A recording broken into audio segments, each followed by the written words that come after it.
Welcome to League of Lit, where we discuss books, adaptations, and anything else we wish to talk about and tie it back to lit because we can. Today's episode is leaning a little bit more into the books side of all of that. It's literally just going to be a full-blown book discussion because there are no adaptations of this novel at the time of recording. I'm not even sure that it's even been optioned for any kind of adaptation at all, but it would be a phenomenal one, I think. But before we get too far into this discussion, it is a truth universally acknowledged that we are not a spoiler-free podcast. So be warned. Today's book discussion, we're going to be diving relatively deep into a book that was published May 7th of 2019. It is a new adult rom-com kind of novel. And the reason why we say new adult is because our main character is in her 20s. She is outside of the 12-18 age range that would make her young adult. So therefore, it is new adult. It's interesting, new adult, the concept. Which it's a relatively new genre, but I think there's been kind of a spike almost of novels that have at least gained popularity. I don't know that it's a new thing for people to write about people in this specific stage of life, but they definitely haven't been as well known, where it has the trends typically tend to be where it's okay, we either have the young adult, the 12 to 18 main characters, or we get someone in their 30s. That whole 20 range doesn't always feel like there's a ton of options out there. But I would say over the last 5 years, because this book is 5 years old at the time of recording, it's something different. It's something that seems to be more common. Books are becoming more popular about the 20s experience. And I think that there's something to be said for that. But the title of this novel is Again But Better by Christine Riccio. And Christine is, she has been somebody that I have followed on YouTube for a long time. So this novel is a little special to me because I got to watch all of her videos where she was talking about her writing process, sharing that process with her audience. She is at Extime on most social platforms, but she is Poland Bananas Books on YouTube, and she has been reviewing books and movies and all sorts of stuff like that for a long time. I actually got to meet her when I went to Playlist Live in 2014. And she is an absolute delight of a human being. Yeah. I haven't really consumed a lot of her media. This is the first thing that I've ever consumed of hers. And I want to know, what did you think, Sierra? Because I know that this wasn't a reread for you. This was a first time through. It was in fact a first time through. I definitely liked the concept. I enjoyed, well, first of all, I thought the chapters were just going to be Kelly Clarkson song lyrics, because the first 2 chapters are titled, I wrote this down because it made me so mad. It's literally take a chance, make a change. And I was ready for chapter 3 to say, break away. And I was like, why did we not go with that? But then they're all still, I believe they're all, I didn't write down all of them, but I think they're all still song lyrics. I wrote down some of them in specific because I was like, I think some of them are, some of them aren't. Yeah. I know Christine very much, she likes it when there are books that have chapter titles. That was just something, a unique thing about books that she really enjoyed, so she wanted to do that in hers. And so some of them are, but she was trying to make sure that they connected to what was happening in that chapter. Yeah, which is why when I realized they weren't all gonna just be breakaway lyrics by Kelly Clarkson, I was just like, oh, okay, I just thought we were just doing a thing, and I thought we were doing the thing, and I thought we were in this thing together. We weren't in the thing together. Okay, got it. That's not mad. I'm not mad about it. I just thought we were in this thing together. Understood, girl. That's okay. I'm just gonna be over here thinking about how the next chapter should be titled "A Breakaway," but that's okay. But then she still I wrote down specifically I think I'm gonna like it here is a song from Annie. I don't know if What Comes Next was meant to be a song title, but it's a song from Hamilton, so that's what I wrote down. I Can Learn to Do It. Well, with it Yeah, I mean, I Can Learn to Do is from Anastasia. Yeah. I don't know if she at the time, because she wrote this book for several years before it was officially published. So I don't know if all of that. I'm trying to think through because Yeah, and it's that's been why forever like since I've watched any of the stuff. Yeah. yeah, I only wrote down like specific ones, like the green light I want it. That's a lyric. It's not specifically a song title, but it's a Lord lyric. And so I would just write them down periodically. I'd be like, oh, this is a song title. Or this is a song name. See, But they're it's like not we'll get all to that. it. Yeah, no, it's because I think some of them are like references to other things, Yeah. but it feels like there's a level of like connection to other Yeah. things, which we'll get through as we They still go meant through. things, which was like Since cool, but I was just like, oh, okay. Right. It's like since we don't have any adaptations to discuss with this novel, we are going to be going through this completely. I actually would like to start with the author's note, which is not something that I think some people will skip the author's note for certain things, which if you do things from an audiobook standpoint, it's really hard to skip those things. But here's the thing about that though, is you have to actually like choose where like it's very easy when you have the physical book in your hand of just like, oh, we're just looking for chapter 1 is we're not looking at anything else. I think the author's note is important because it really does set the tone of what you're about to read. Mm-hmm. Because Christine fully acknowledges that this is based on some of her experiences. Yeah. There are just different aspects of Shane that like I fully resonate with.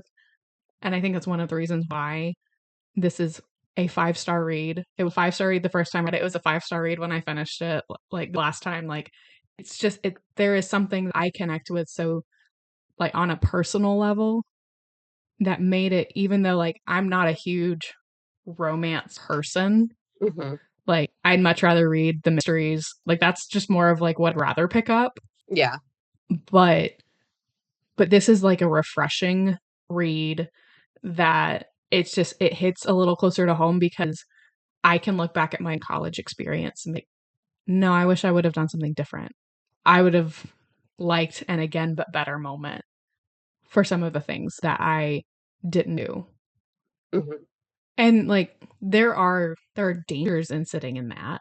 Something that the novel does is it has a moment where you kind of get the sense of like, well, maybe they could have done it differently, like, and not had to go back in time. Oops, did I spoil that already? We're going back in time. Yeah.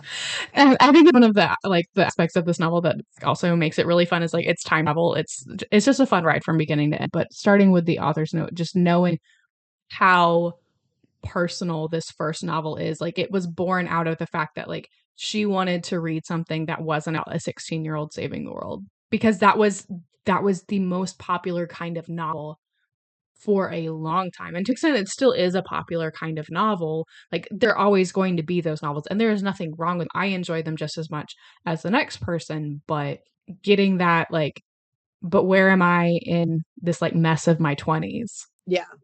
And I think to an extent there's a level of it also applies when you're in your 30s. As someone Yeah. who read I it mean, in their 20s and in their 30s. yeah. I mean, at this point, I feel like we're reaching this point where the 30s are starting to somewhat feel like your 20s. Mhm. And so I don't feel that much different. My body feels a little different, but like I don't feel that much different. So it's, I'm like I feel like I'm almost living this is so pretty. It's almost kind of living a time travel moment because I'm like the things that I wish I'd done in my 20s, the things I wish I'd known in my 20s, I now know in my 30s. And so I can sort of not redo, but like have those experiences again, but do them in a way where like, oh, okay, this is how this is supposed to be done, or this is what is the better option. Right. Which is nice in your Mm-hmm. 30s to have that. Mm-hmm. I don't feel like that. I think very thankfully we're living in an age where like the 30s are not old in any capacity. We're still very much young because most people in their 30s are a lot of people in their 30s are not married or have children. We're all still just kind of living our lives, trying to figure out what is going on. So it's nice to have something that,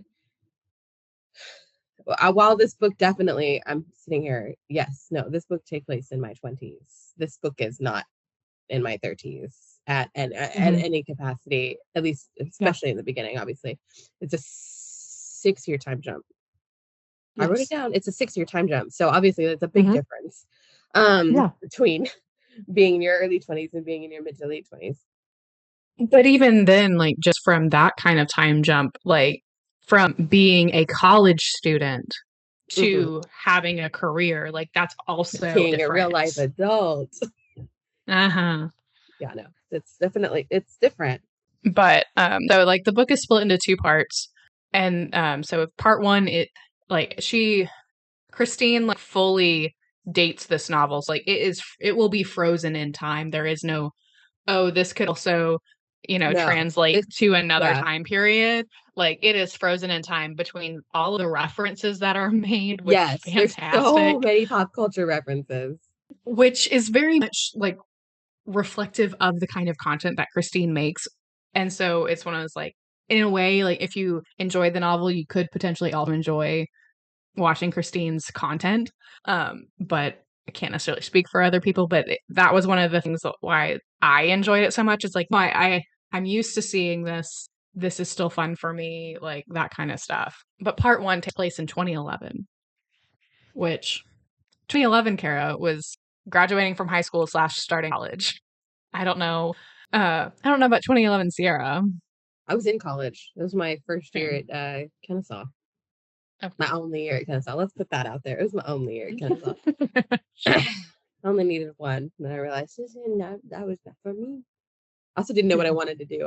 I was excessively undecided in 2011. So I think, at least with where I was at in 2011, it's like I had an idea of what I wanted to do, but there was still so much that was unknown. But in terms of where we are at in the novel, Shane, who is our leading lady, she is headed to a study abroad program in London. Love that for her. Wish I could have done that. And literally, it's like I wish I could have done. I would have loved. I would have loved to have. But in this first chapter, we are getting introduced to Shane. We are learning about kind of the way her college experience has been so far. She has struggled to make friends. She tends to be the kind of person that stays in her dorm room reading books, and she goes home on the weekends. Yeah. I can say that that's the kind of student that I was. I mean, like, I made friends in college. But I definitely spent a lot of time in my room with books. I made content on YouTube. Like, I did all of those things. Yeah, I always thought, oh, I'm going to go live in a dorm. I'm going to go do the things. And I think in the bottom of mine, I was like, if I live in a dorm, girl, I ain't going anywhere. I'm not going parties. Who wants to go to a party? That's not the vibe. It's not the vibe. Right. So I feel like I probably would have been very much like you, where I was like, I could go out, but But Shane, while she's on this plane that's taking her to the study abroad program, she's making a list of like goals because she is viewing this opportunity as her chance to do college again, like to start over in a way. And they're not really told a ton about like her college life outside of like, oh, she tended to stay in her dorm room with her books. Yeah, and, the list really gives you your idea of what her college experience was like without having, which I think is a good way of giving us the content and the context without having to world build for us for several pages. Right. She literally talks, there's this like whole little section about being kiss blocked, about how she kiss blocked herself. And it sounds like such a weird concept, but as somebody who also did not have their first kiss till she was 20, like it's a thing. Like, and I don't know if it was I did that to myself, or like, where it's like, oh, it looked like it was there, it was ready, and I was like, maybe not. Like, I don't think that that's what my experience was. I think there were other reasons why it never happened. It also just wasn't a thing that was like super important to me. Yeah. Until I started like getting into my 20s and you start seeing everyone like around you that's like getting into like serious relationships where it's like, oh hey, I've never dated anybody. Maybe that What am should I change. doing? Yeah. No, it's, and as somebody who, I mean, let's, if you don't count a game of spin the bottle in somebody's basement sometime between freshman and sophomore year, my first kiss would have been when I was a senior. So I would have been 17. We'll just go through what Shane's list of things that she's like trying, which gives you like an idea, a little bit of kind of what Shane has been through to an extent. You don't get the full, like, there's still things that, like, as the story progresses, we learn more, and it's like kind of a cool thing. So college take two, study abroad goals. 1, kick ass at internship, turn it into paid summer job. 2, make friends you like to hang out with and who like to hang out with you.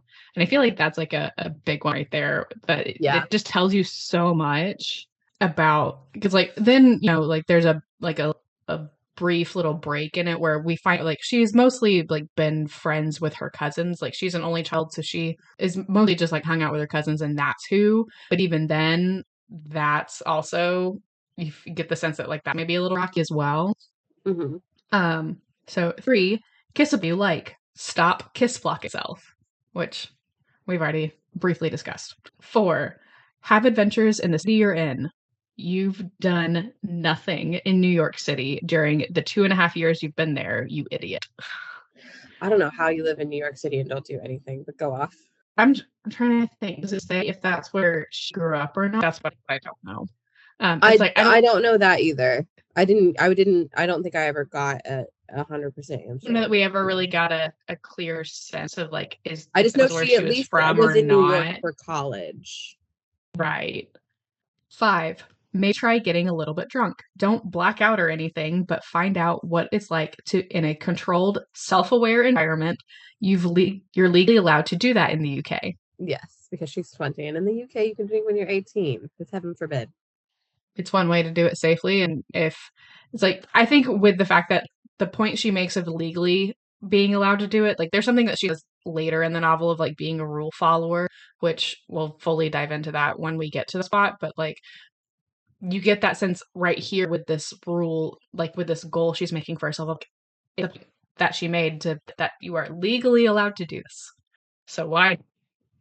Yeah, like, you can try it might as before well. Yeah. 6, start your great American novel. You've spent an absurd amount of time trying to think of the perfect first sentence. Stop, just write it. Which, as a writer myself, you can sit there and you can daydream about it all you want, but until you put words on the page, it's not going to go anywhere. Right? It's the way that like her thought process is. I must start with the first perfect sentence, and you're like, why don't you just write down the things that you're thinking about? Maybe eventually the first perfect sentence will just pop out, and you'll be like, that's it, that's the winner. Because I have a very unfinished novel that just every once in a while I'll just be like, tickety clickety click. Let me just add some things to it. This is the greatest thing I've ever seen, is me on my little tiny screen doing this. Yeah. But while she's writing this, because we never get any more like goals, so we are only aware of those things. So it could be that maybe she had more that she wanted to write, but she gets interrupted by this nosy pain lady who we'll see several more times in the novel. I don't talk to strangers, so this I would also have the same reaction. Be like, wow. First of all, I'd be like, take out my head, but what? I don't. I'm always headphones on a plane. I don't like the noise. But so we have that whole interaction where, she's literally asking, how does one kiss lock themselves? Like, first of all, why is it any of your business? How do you not have friends? I didn't know you could do college wrong. Right. And I mean, like, and we get a list of like, oh, this is how you do college wrong, and it's not a big deal. But then we go to chapter 2, make a change, where she's officially in London. She gets her flat assignment, and we meet her roommates. Like, so in her specific room, she has Babe and Sabe, which I probably said that a little more Southern than it actually is meant to be said, but I'm going based off of what I heard when I was listening to the novel. But, and we don't really get to like we don't get to know a ton about them when we first meet them. Then we get our first glimpse through a window that peeks into the kitchen of a boy. And this boy is apparently really cute, and Shane is taken away. Chica has all of it, like all the anxious anxiety, like driven thoughts. It's like I fully felt all of that of like, how do we make sure that we're not weird? Are we weird? Are we too weird? Is this weird? I don't know. Well, and it was really funny. I wrote this down because I thought it was funny, but she was seeing the boy and she was like, oh, a boy, a cute boy. A cute boy doing dishes.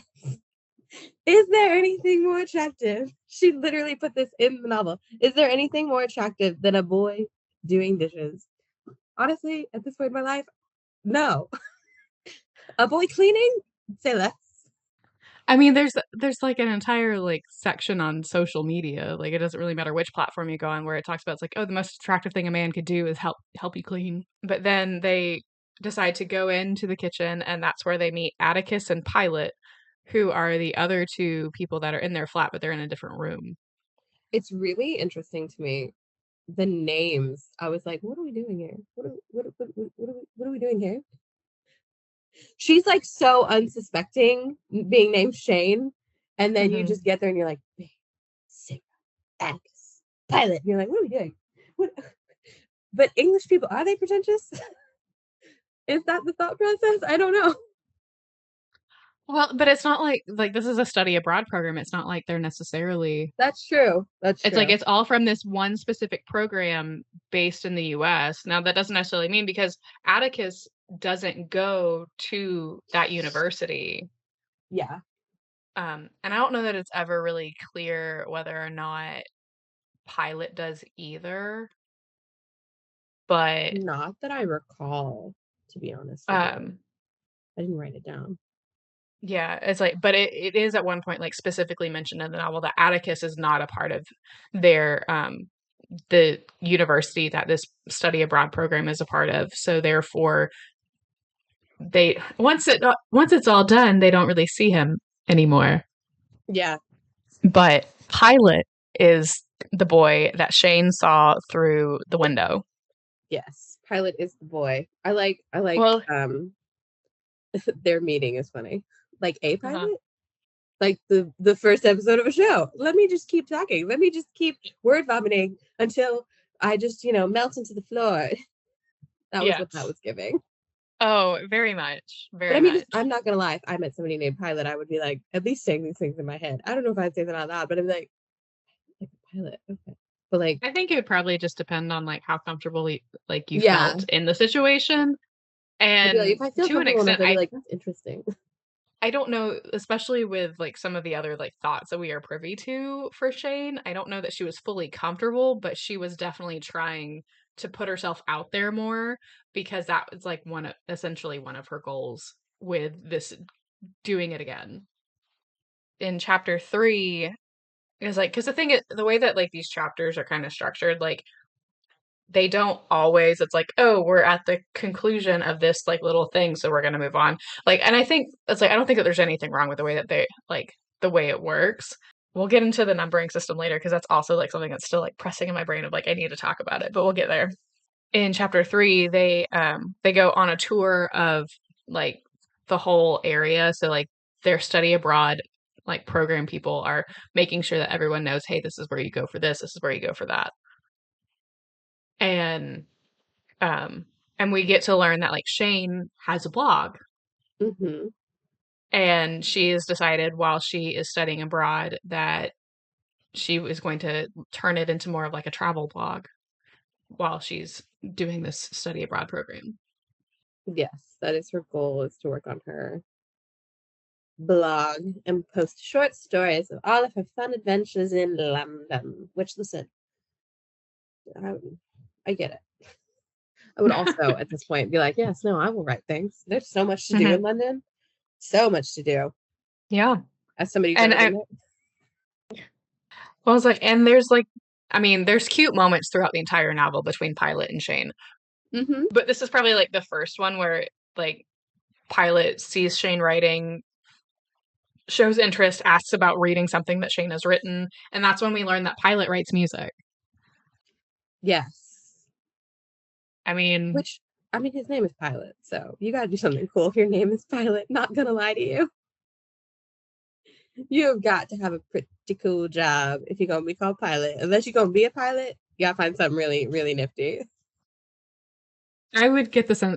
I don't know how many people whose name is Pilot. Maybe some people can chime in on this, but like, why would you become a pilot with your name being Pilot? Because then you'd be Pilot the pilot. Pilot, Pilot. No, I think that's why I would do it. So that I could It's be like Pilot, Pilot. I think that's perfection. it sounds great as an idea, but I don't know that it wouldn't get old You just super fast imagine for the person. your pilot today is Pilot. And you're just like, I hope so. What do you mean? What does that mean? That sounds Pilot? along the same vein of road work ahead. I sure hope it does. Truly though. I hope my pilot's a pilot. What are you talking about? So in chapter 4, Pilot and Shane go on kind of an adventure of sorts where they're going to get groceries. Um, and Shane, like, I think because Shane wasn't in the same tour group with the rest of her flat, which seemed odd, but whatever. I guess it's however the program wanted to do it. You would think that you would want to keep your entire like flats together, but what do I know? But she wasn't in the same group with the rest of them, so if I remember correctly, because I didn't write it down, um, her tour guide didn't show her where she could go and get some of these things, which seems like a fail on their part. Um, but but whatever group Pilot was in, which I think Pilot was with the rest of the flat, so they got to go see that, and he's also good with directions. And so they go on this journey. Shane almost gets hit by a car. That was wild. I was like, oh wow, okay, we're starting it off strong in London. Almost get hitting my car. But it also like creates, a moment to have a level of closeness, which starts is something actually like brewing here? Is it more than just like Shane being like imagining this thing? You know, the banter that these two have, It's great. I do enjoy I their love it. banter. I They're love it. very they're very funny. I think it's nice because it's clear that obviously Shane has we know for a fact she's like, I just sit in my room all day, so I don't like have the conversation skills I would say that somebody gets. I mean, I don't know how much conversation skill you get going out in life at college, but like you don't really get any. And so it's nice to see her with somebody who it seems very easy. Hmm. Pilot obviously brings out the easy conversation in her and doesn't make her feel flustered or uncomfortable when she might say something that's silly like, oh, like the first episode of a TV show, because he just brings it back and is like, yeah, like the first episode of a TV show is me. Yeah, yeah, yeah. So that's nice. But then, the nickname for Pilot, for Shane for the rest of the novel is Pies. Pies, which is an Hmm. interesting choice, I think. I don't know, like I don't know if I would have been able to give him a nickname. I would have been like, you're just gonna be called Pilot. I'm so sorry. I mean, personally, because of Pilot having the connotation that the name does, I'd probably go like Flyboy or something. But, Right? He'd be like, let me make up something that's just I'm gonna make fun of your not career choice. I mean, it works, but I know that I remember like when Christine was like posting her whole like process, like how excited she was about this specific nickname, and with the like as we get to know Pilot and see how he and Shane like develop and progress throughout the novel, I feel like Pies really fits. Yes. I also get that impression. But then we learn what Shane's blog is called, which is French Watermelon 19. And this is a reference to Christine's own like internet presence of Poland Bananas books. I did read that in it because I read the book and then I read some reviews just to like because I feel like some people pull things when you read a review that I would not pull out of a novel. So I was like, let me get some other opinions, because I like other opinions. Yep. And somebody literally was like, kind of just step by step walking through the book before their review. And they said that, and I was like, oh, that's cool. That's nifty. It's nice. I think obviously you would know as an author to pull your own experiences and your own little like quirky moments to be like, the people who get it are going to get it, and I love it for the people who get it. But then we have like a potential almost kiss kind of moment. Like I wrote the question of like, did they like almost kiss? It's like, it's more of like it's a proximity moment where like they're getting like, they're physically closer. And so it's, building up that possibility, but nothing happens because this is not a quick burn. It's a slow burn in a way. It's the slowest of burns. Then they have like we get into some like roommate bonding time, and it's all sorts of fun because you're getting a little bit more of kind of like a read on what the flat is like. In chapter 5, they do a little bit more sightseeing, like it's Greenwich, you get to kind of see like the growth between Shane and Babe's friendship, which I think is a very beautiful friendship. Like I know. It's like my favorite. Babe. Why couldn't I have been named something cool like Babe? But then it's like there's that whole like moment when they're doing the sightseeing of like Shane wants to ask for a photo, like even if it is just like a group photo. It's not like the anxiety of like, oh, I'm interested in Pilot and I want to be in a photo with him. It's not like that kind of anxiety. It's just like, no, I want to remember this moment and these are the people I want to remember it with. But like, it can be truly awkward and uncomfortable to ask for a photo. No, to ask a stranger to take your picture. Like, yeah, whether it's asking, but sometimes even, especially because this is still very early on in their friendship, like for all of them, it can be like unnerving to get photos with people that you don't really know that well. That you're just like acquaintances with at this point, really, over like, right. It's different than being like, will you take a photo of me and my friends who we've been friends for years? But even still, I have a hard time walking in. But then they all go to dinner, and this discussion of traveling like on their weekends, like and like breaks and stuff like that, they kind of devise a plan. It's not like a complete plan, but they kind of devise one. I mean, the plan really starts with, well, let's go to Italy this weekend. First of all, if there's one thing I gotta say about Europe, I can't stand y'all. Y'all can just go to Italy on the weekend. But they also don't understand how like the proximity of things in the States either. Let's go to New York and then tomorrow we'll go to California. Girlfriend, he's so for real. No, it is. I think too. It's the same way both ways. Americans never fully will understand European travel the way that you could just like get on a train and be in Italy or be in Germany or be in Spain, and Europeans will never understand that Florida and Colorado are nowhere near each other. And like all of these different things. Like I can't just go to Disney World and then be like, let's go see the White House. Like it's not a thing. So it's hard, but I feel like out of the two of us, Europeans have the better choices. Because, and not that there's not a lot I would see in America. I think this probably comes from like I like history and I specifically read a lot of European based novels. I wasn't going to say European history because good Lord. But like European based novels. And so everything I want to do is over there. I completely understand. I also read a lot of British authors. And so it's like, no, I want to see the things you're writing about. I want to go see the things. And I can't. And my options are just to go see a giant roller skate. Which I learned that there is a giant roller skate in Virginia the other day. So you're welcome for that tidbit.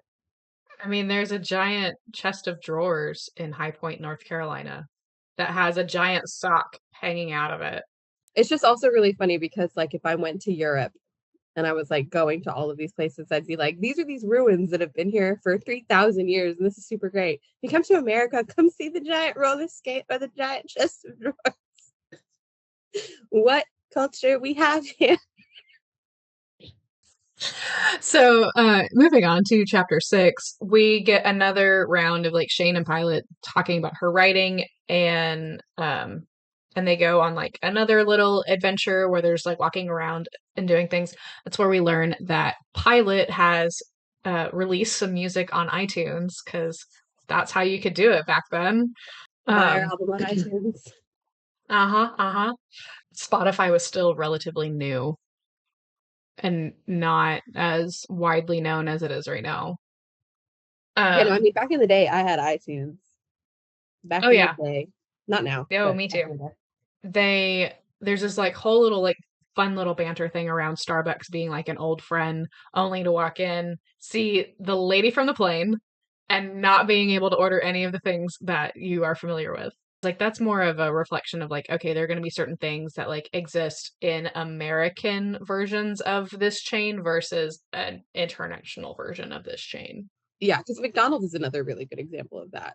Where like if you go to McDonald's, really anywhere, you're like, Hmm. there's going to be something wild on this menu that I've never heard of, and Right. there's very possibly going to be things on this menu, or there's going to be things that are not on the menu that I'm used to, and that is Hmm. a again just another look at our culture versus other people's culture.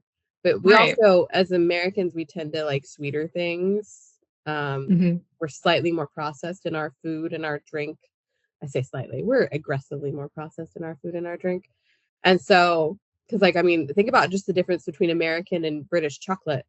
But it is just a huge difference the first time you ever have it. You're like, oh wow. So this is what chocolate would taste like if it wasn't like excessively sweetened.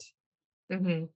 We would love that for us. But yeah, no. Yeah. Walking into a Starbucks, I would be like, "Wait, do y'all just have a tea? I just need a tea. Thank you so much. Right. I'm gonna do something safe." And then they have their Beatles store because there's this like whole little sweet banter between Pilot and Shane about like this underground band known as the Beatles, like, turning it into the sweet, like playful banner about, that. But it's clear that like Shane and Pilot both have this like shared interest. And so they go into this Beatles store and they get a Beatles deck of cards because that's where they decided they wanted to do like a card night, and so they went out for a deck of cards, and that's where they found it. So in chapter 7, Shane and Babe look up Pilot's music and they listen to it, Yes. and so that is like a whole fun thing. But it's in chapter 7 that we learn that Pilot has a girlfriend. Yeah, it was a sad moment reading it. I was like, oh wow, okay, never mind. I'm just gonna go over here in my corner of shame and be sad. It's like, so here's the thing, like this is where I definitely understand like where Shane is coming from of like, we learned that they've been together for 3 months.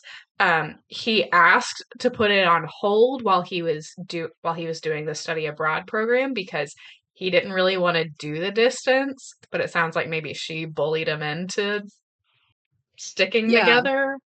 he definitely Like, seems it's really uncomfortable for him. That's very obvious. And I also think, mhm. and to me, and then reading into it a little bit, but like to me, it felt uncomfortable because he was also like, wow, I wasn't gonna mention this because it didn't feel important to me. My guy, my friend. Like he was just Right. kind Yeah, of because like, Atticus is the one that drops this like piece of knowledge. yeah. And I really appreciate that Babe is like, I'm so sorry. Babe's like, I'm about to be the best friend. Excuse me. What do you mean? You have a girlfriend? You know, you're flirting with my friend. She don't say that, but like the Uh-huh. context is there of like you've been just flirting with my friend, Right. just willy nilly, and you apparently have a Yeah. girlfriend that you've had for 3 months. Uh-huh. Oh, Oh yeah. No, it's the bullying him into. I'm like, my guy, can we not be an adult? Don't let this girl bully you into being in a relationship. but think about like because they're in their like they're literally 20.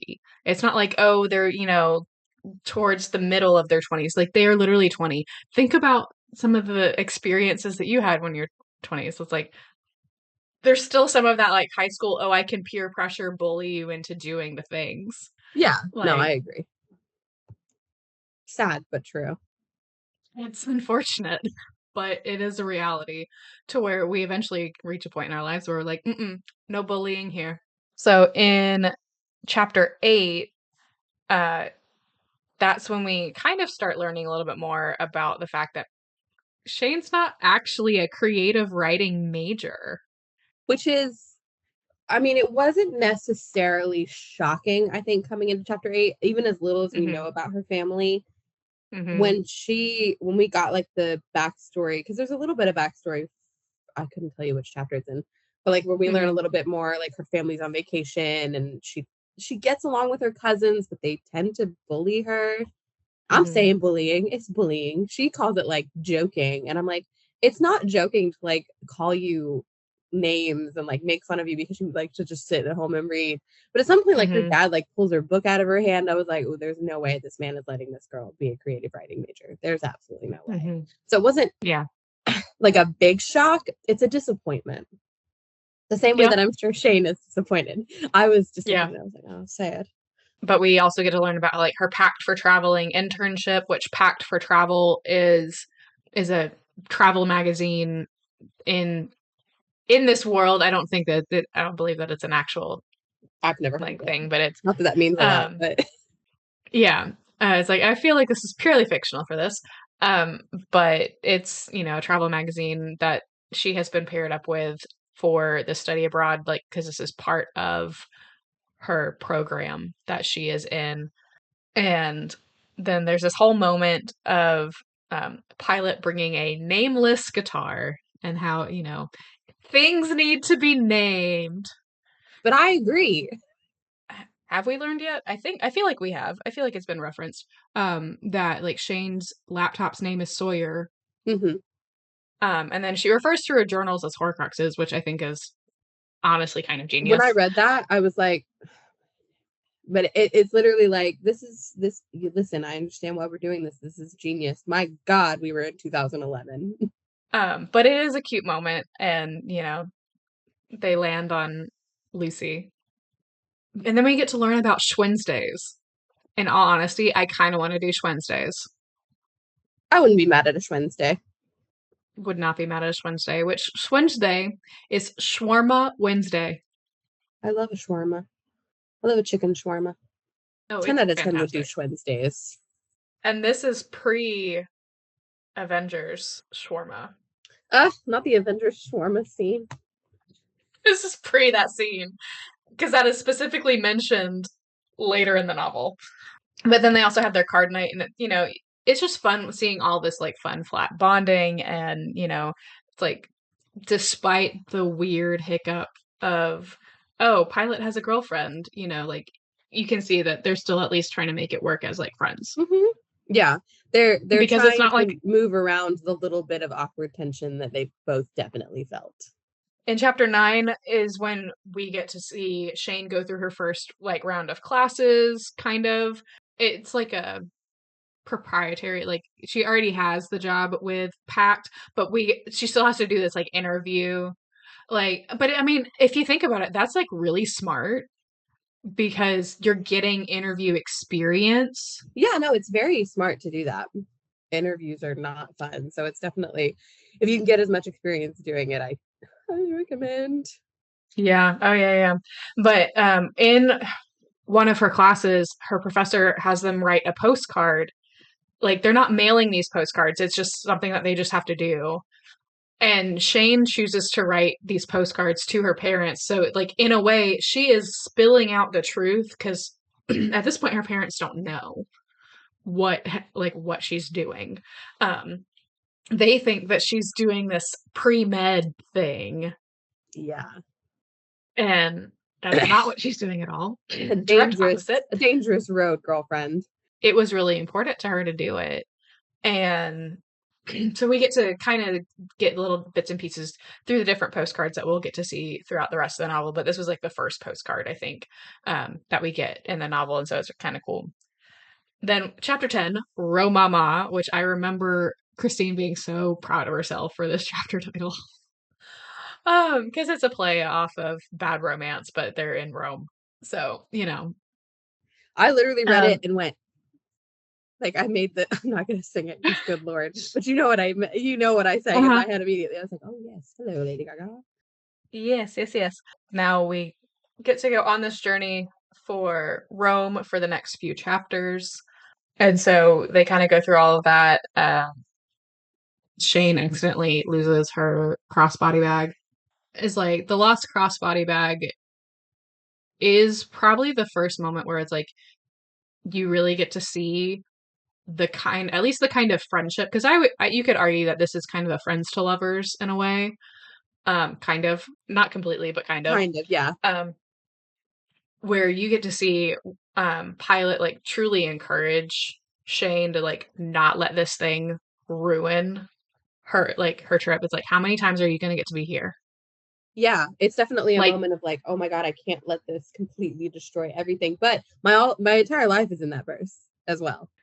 right. Well, it's like because they went back to the restaurant that like Shane believes that she left it in, and when they go back, it happens to not be open, and it won't be open for several hours. So it's like instead of sitting here waiting for them to open to find out if it's here, let's go do other things, and then we'll come back and see if it's here. It's You only know. supposed to really, I think, in a way, be a catalyst for us to see Pilot and Shane interact again in the Hmm. aspect of, because I wrote this down because first of all, because I just thought it was funny because of where we are culturally right now. Uh-huh. But she's like freaking out and doing her whole thing because how would you not be? Her passport, her phone, like her whole life is in that purse. Her chapstick is in that purse. It's an important piece of life. Your chapstick. As somebody who has a chapstick for every room, like so it's important. And he literally says, "You didn't make me come with you. I volunteered." And she says, I Hmm. snort thinking of the Hunger Games. And I was like, yes, no, 100%. But also, thank you so much for comparing this boy to PETA because I love him. It was a great, and again, you see these like Yeah. literal cultural, like I literally wrote down, they mentioned I Am Number 4, which is coming out soon. Hmm. Don't recommend. They mentioned the Hunger Games. So it's just cool to see like these little moments of like where are we culturally in 2011, and me as a human Hmm. being who was fully alive and like cognizant in 2011 being like, oh yeah, no, 100%. These are the references I would also be making in my mind. Yes. The trip to Rome is like her first recap that she does. And in the next chapter, chapter 11, we get to see some of the comments because in this first round, because I think it is important to say it that way, um, she posts the photos on Facebook, Mm-hmm. and there's so many different comments that like, okay, we get a little bit more of a glimpse into the dynamic of things with her family because they're the ones that are that they're commenting, and you know how families can get sometimes. Sometimes they're you I think almost everybody has at least that one relative that's like that posts the things that's like that's not actually relevant to what is shared. No, and it's the way that like because and I wrote this down as well as this earlier in my notes, but like it's very important to note that Shane seems to be the only girl. All of her cousins are boys. Hmm. And so it's clear that like I understand why I would not want to hang out with them boys who are all younger than her. Hmm. First of all, teenage boys. If that's not enough of a deterrent for why I'm not hanging out with you at 20, okay. But yeah, no, like the Facebook comment thing, I was just like, wow, like she's hanging out with a man. Heaven forbid she just be near a boy. And then suddenly her her aunt, yes, her aunt is like, Hmm. oh, I've heard that you have a boyfriend out there. Girl, it's a photo on Facebook. Like, can we not? If I It had a means boyfriend, nothing. you would know. It's wild.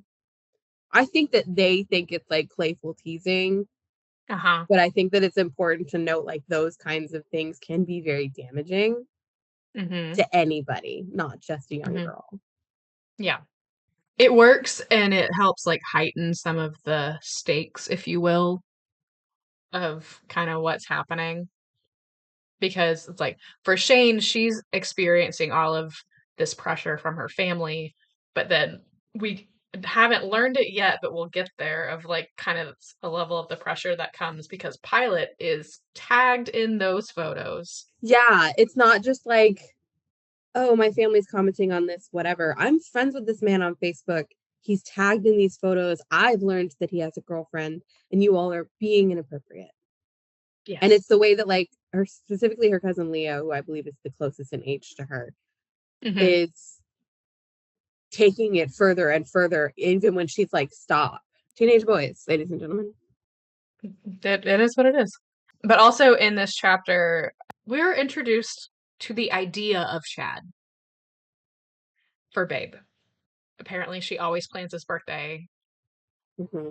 And so it's like in chapter 12 is like kind of when the plan goes into place, but like it's first pitched in chapter 11 of like, Mm-hmm. okay, Babe wants to go to Paris with him, but she doesn't want it to come across like it's a just them kind of thing. So Babe has asked Shane, and she pitches the idea of Pilot also going. Yeah.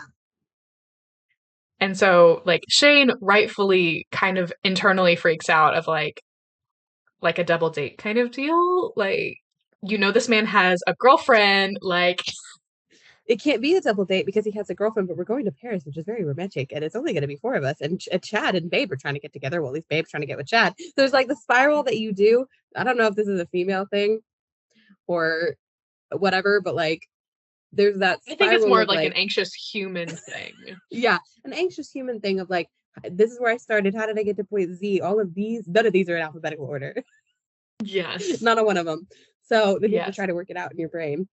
And then in chapter 13, there is like a pitched potential idea of her parents coming to visit, and Shane does her absolute best to like discourage them from coming. Absolutely not. Do not come to visit me. Thank you so much.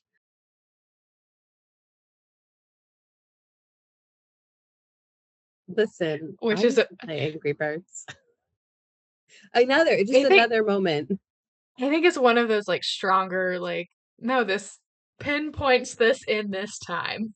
I wrote down weird aura around Babe and Chad. Yeah, no, I don't know Like, what's going on with Babe and Chad. because Babe and Chad got to Paris before Shane and Pilot, because Shane and Pilot still had like their classes let out later. And so they were a little later in arriving. But when they do arrive, it just, I don't know, the vibes just feel off when it comes to them, even if we're still sitting in the camp of they are friends. Like, I don't really get the sense that they are. Yeah, no, there's Um, the vibes and the Babe and Chad. I'm yeah. like, Chad just seems like he's just living life, and Babe's really trying to impress him. Yeah. I also think the choice of the name Chad Chad, really fits him. the Chad is great. So the Paris trip covers like several different chapters. The moment, the RER, like that whole banter like moment, it makes me laugh. It brings me joy because it's like no, with the RER, it's like the rur. The Rur. Like Are we not calling it anything else but the Rur? like I mean think about different things. I'm trying like just any kind of squished like abbreviation. Yeah, your brain automatically looks at it and it's like the Rur. Uh-huh. At least mine does. I don't know. I mean, Oh yeah. I had this is so funny and like so not at all thing to do with this, but I was doing something at work the other day and we got something in the mail. And so I was taking it to the accounting department because it's my whole job. And she asked me where we got it. And she was like, did it come from Ups? And I was like, what is Ups?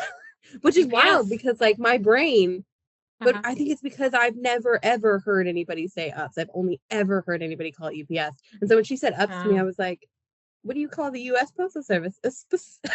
What are we doing? I've never heard it called that. That was a whole new thing for me. It really has nothing to do with what we're talking about, but the Rur. But like that entire like moment, I don't know. It just makes me laugh. I love it. Then we have this hall of mirrors on the different things that they're like going through. It's definitely like interesting and creates some fun moments with Pilot. But then we also have a complete Chad moment. Not the Chad. Just Chad moments. Like you don't even have to explain anything else because of the stereotype that surrounds So Chad. sorry to Chads everywhere, but like it's the stereotype that has surrounded this name. It's almost in a similar way where like if you were to say, oh, it's a Kyle moment, like Kyle is another name that has this like like Poor stereotype that Kyle. has surrounded it. Yeah. In chapter 15, they go to the Louvre and they do the Eiffel Tower. The Eiffel Tower.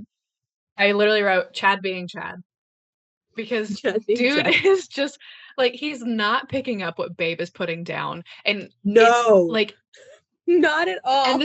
but the thing is because of the perspective that we have, I don't know if it's a he is truly that oblivious, which is totally plausible, or he is doing his best to let her down easy, which because of the things that happen later, I really genuinely just believe he's that oblivious and he's just genuinely not picking up what Babe is putting down. No, he literally, she puts it down and he like kicks it away is almost how it feels. Not in like It's a like mean it's way. a fly and Yeah, he's he's just like like, swatting it away. poor Babe. She tries so hard. She Tries does. so She hard. does. So after the Eiffel Tower, they go because this is all for Chad's 21st birthday. Love that for Chad. So they go to this bar and there's this live 2000s cover band that's like It's playing all great. of these like punk rock Yeah. like it's like because we get like Green Day, we get Good Charlotte, like there's so many different like references, which listening to these lyrics in an audiobook, because fun fact about when you do audiobooks, if you are using actual like copywritten stuff, it cannot sound Anything anything like that. Yeah. like it's just so like figuring out, especially when you know the songs, like figuring out, okay, how do I read this with like to give you the impression that it is, you know, like lyrics that are being sung, but not actually have the melody. So it, you know, it's hilarious and fun and yeah. Um, and at one moment, Shane goes to the bathroom, and when she comes out of the bathroom, Chad drunkenly hits on her and kisses her. I knew it too from the moment that they were like, "Oh, I see Chad coming towards me." I was like, "Oh no, Chad, Chad! This is such a Chad moment." Well, and I was like, well, you haven't brought it up because I know I didn't write it down because it doesn't feel important until this moment of like, Babe is not Chad's physical type. Yeah, And I think it's important to stress the physicality of it because that, with all the other things that we've seen of Chad, it seems like he is very heavy on that side of it instead of it being like, oh, are you my personality type of like, would we get along that way? And can we look past the superficial physicality of it? He's not there. Like Babe is a little bit taller than the types of girls that Chad's interested in. Like it's been made clear that Chad is interested in like petite, like smaller girls, yeah, and Babe is not built that way. Um, but you know, for whatever reason, she still holds hope that maybe he would because they get along so well because of their shared interest. I think it's Disney that they have shared interest in. yeah, We don't learn right away as to why because it's not like Shane's been described as being a short, you know, like petite kind of girl. Like, I mean, she's definitely on like the skinnier side of things, I think is like kind of the impression that we've been given, but it's not like we've gotten a clear, yeah, oh, Shane is 100% Chad's type, which is why. yeah. And I mean, the only thing he says to her before he kisses her is, "You have nice hair," Yes. which, thank you. I don't. Cool. Apparently leading up to that moment because we learned this after the fact because Shane like just like shrinks and she slides away like she does everything she can to like evade the thing and like Shane goes and finds Pilot and then they go and find Babe because it's like oh hey We got to go. something's not right, we really need to Yeah. go take care of her. Apparently Babe and Chad had a fight and Chad was literally just doing that to get back at Babe, which is stupid. And it's also, and this was, I was a little disappointed in Babe in all of this because she literally says, "Is Pilot not enough? You need every guy's attention." And I know that they don't probably know each other like super well at this point, but I feel like Mm-hmm. she should know Shane enough. And I know that there's a lot of emotions and she's probably been drinking, but it's Mm-hmm. like, you should know Shane enough to know that like this was never, I didn't ask Chad to come over to me. I didn't do any of this. I know Mm-hmm. that you like Chad. And also, I don't know why you'd bring up Pilot in this moment, who you know that I'm very aware has a girlfriend. Mm-hmm.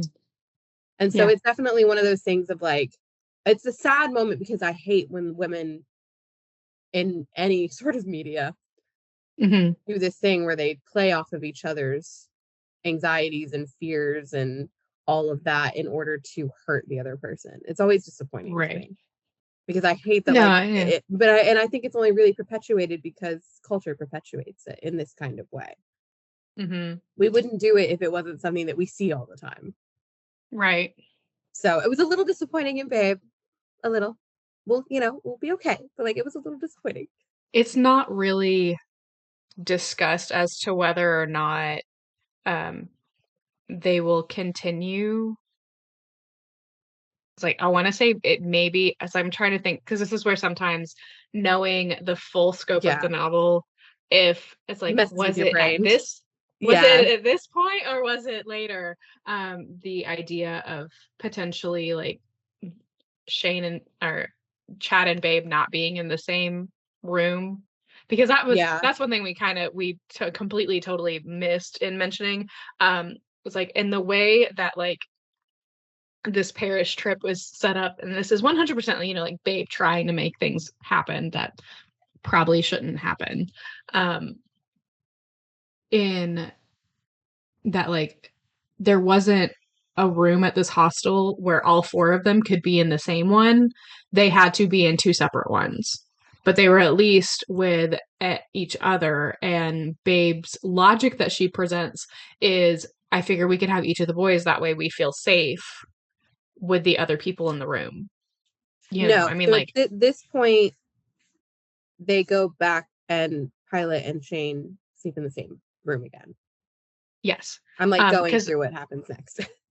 yeah, as like because I mean, Pilot and Shane then like they go and they walk around for a little bit and they, they discuss some things and I I have noted Scottish Potter, because they're talking about like what their next like adventure could be and they mentioned like the possibility of going to Edinburgh, but as they are like as they because they don't realize initially that they have missed the last metro to Mm-hmm. be able to get back, like they'll have to take a cab to get back to where they're staying.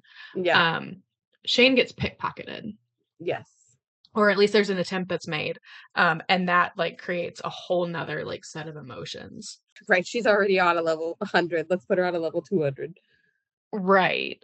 It's like chapter 16 is it's like where things are starting to kind of die down a little bit. And but you still have like we get to see all of the like the way that like Pilot can calm Shane Mm-hmm. because she is still like swirling. She's still high on all of this panic. Oh, yeah. And, like it's still messing with everything like from the pit pocket experience.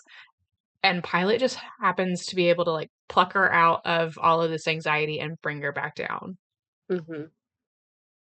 And it doesn't matter if you find that in a romantic partner or if it's just a friend, like there is something special about someone who can do that. No, there really is. And he's just really good at it. And I think, I mean, they talk about like he has two younger sisters. She talks a Mhm. little bit about her family. And then that's when she tells him that her parents have no idea that she's doing all of this because she is doing what they want her to do Mhm. because she has to have a quote unquote lucrative career. And Mhm. pre-med is the way to go. So yeah, I think it's just Well, I think isn't it also he's mentioned at this point that the reason why it's pre-med is because of her mom? Or is that later? I did not note I it. I wrote just any wrote of that reality of down. Shane's situation, so I think so because I want to say she talks about like her dad and then her mom separately, and I want to say that's when she says her mom. I know at some point she says her mom was going to be a doctor. it's in the next chapter, chapter 17, where where Shane talks about being a rule follower. It's like she's right. It's from one of her journal entries. And so, like, we get kind of all of this look inside. Like, it literally opens things I'm pretty sure about. One, it's time to leave for the train back to London, 100%. Two, Pilot and I have almost kissed multiple times now, 91%. Three, Pilot has a girlfriend, 73%. Yeah. If something were to happen between us, he would have to make the first move. Not that I would even know how to initiate any sort of move. He might have been making moves last night, moves that I blocked. I wish I could ask Babe. It feels taboo to share any of this with anyone because, as far as I know, Pilot has a girlfriend. It's against the rules to like him. I like to follow the rules. Yeah. This is something that I feel to my core. I can't tell you how many times just between like high school and college where it's like I have interacted with someone and it's like, oh, it seems like we're getting along. I'm kind of like, you're cute, like I'm kind of interested, like from like, the male perspective. You know, and then I find out that they are seeing someone. It's like, all right, we're gonna take a step back now because we are not gonna be the person. We're not gonna be the reason why this relationship Yeah. ends. Like, it's a and to an extent, I feel like there's a level of that is just perpetuated by media, because I also had people tell me it's like it's not a problem unless there's a ring on their finger, and it's like, okay. It is perpetuated, I think, just by culture in general. There's this huge movement of like men and women cannot just be friends. It makes it difficult because you find people that you want to be friends with, and in finding out that they might have a significant other, Mhm. there's that moment of like, I have to step back because what if their significant other doesn't like this? But then it's like, why should their Right. significant other care if they have a friend that's a woman? And Mhm. clearly there are exceptions to all the rules. There are going to be people who are out to do these things, to do bad things, and to be a Right. bad person. But I think in general, it's really sad that we're at such a state in general, which I think has just always been a thing. I don't know Mhm. when, once upon a time, when it was okay for men and women to be friends, because like even, Regency era, you weren't friends with men and women because you were Mhm. only friends when you were children. When you're out of your leading strings, you're a man and you're a woman, and you cannot be friends. You cannot be unchaperoned. You cannot write letters to each other. It's not a thing. Right. And Yeah. so, and you see that in all types of media. If you go further, the Gilded Age, still the same thing. You can't be alone with a man. You can't correspond with a man that you're not married to. You get to Mhm. a point where you're out in society and you just can't do that anymore. And I feel like for us, because obviously we don't have a point of like contention of you're out in society, I would Right. say probably roughly around the time you get to high school is when it starts to become more sort of taboo, in quotes, Mhm. to not just be friends with a member of the Mhm. opposite sex. There Yeah. has to be something there, which is sad Well, because like, you could even argue, I mean, it's not like I necessarily experienced any of this per se because of my educational experience being different, but I definitely remember hearing things from some of the people that I knew that were in public school during middle school. So I think it kind of starts to creep its way into middle school. It's not necessarily like super strong like it yeah, is in high school, but like, yeah. Because I would say middle school yeah. is when you kind of start to discover the opposite sex, or discover Hmm. whoever you find attractive in a sexual way or whatever. Right. Discover your Right. sexuality, I should say. Middle school is definitely the point of like, oh, You start asking more questions because also oh, it's like in middle school that's really the time that like you're hitting puberty, all the hormones and all that stuff, like it's and that's when all of these questions. Yes. you're more separated in middle school by your gender. And Yes. clearly I'm not in school now when there's a little bit more openness and we are Hmm. able to have more conversations. But like Right. when I was in middle school, there were a boys' locker room and a girls' locker room, because in elementary school I didn't have a locker room. Like we didn't change out for PE. You just played, silly soccer inside in the clothes that you wore to school. So like there wasn't a like issue of this is for boys, this is for girls, other than obviously like just bathrooms in general, because Hmm. it's always been a thing of gendered bathrooms. And then you still have, the family bathroom, which is typically your non-gendered bathroom. Um, Yeah. so it's really in middle school when things start to kind of become, and then even then in at the end of elementary school was when we did sex ed, and we split Mm-hmm. into men and women, girls and boys, Mm-hmm. because we were babies. And that's when you Yes. learn about, being a lady, being Mm-hmm. somebody who menstruates, being a man. Like, I don't know what the men talked about. Yeah. Yeah. So Yeah. it Yeah. is at that point when everything, you're on this line together of just, oh, we're just children. Mm-hmm. Oh, we're not just children. And like, so it splits. Mm-hmm. And so it is interesting the way that society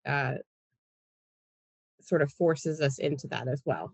But like there's that whole like taboo of like, oh, but they're dating someone. Like I cannot tell you how many conversations I have like been a part of or even just overheard of I'm concerned that like how soon I'm starting to date this next person that it's going to be perceived that I'm the reason why they broke up.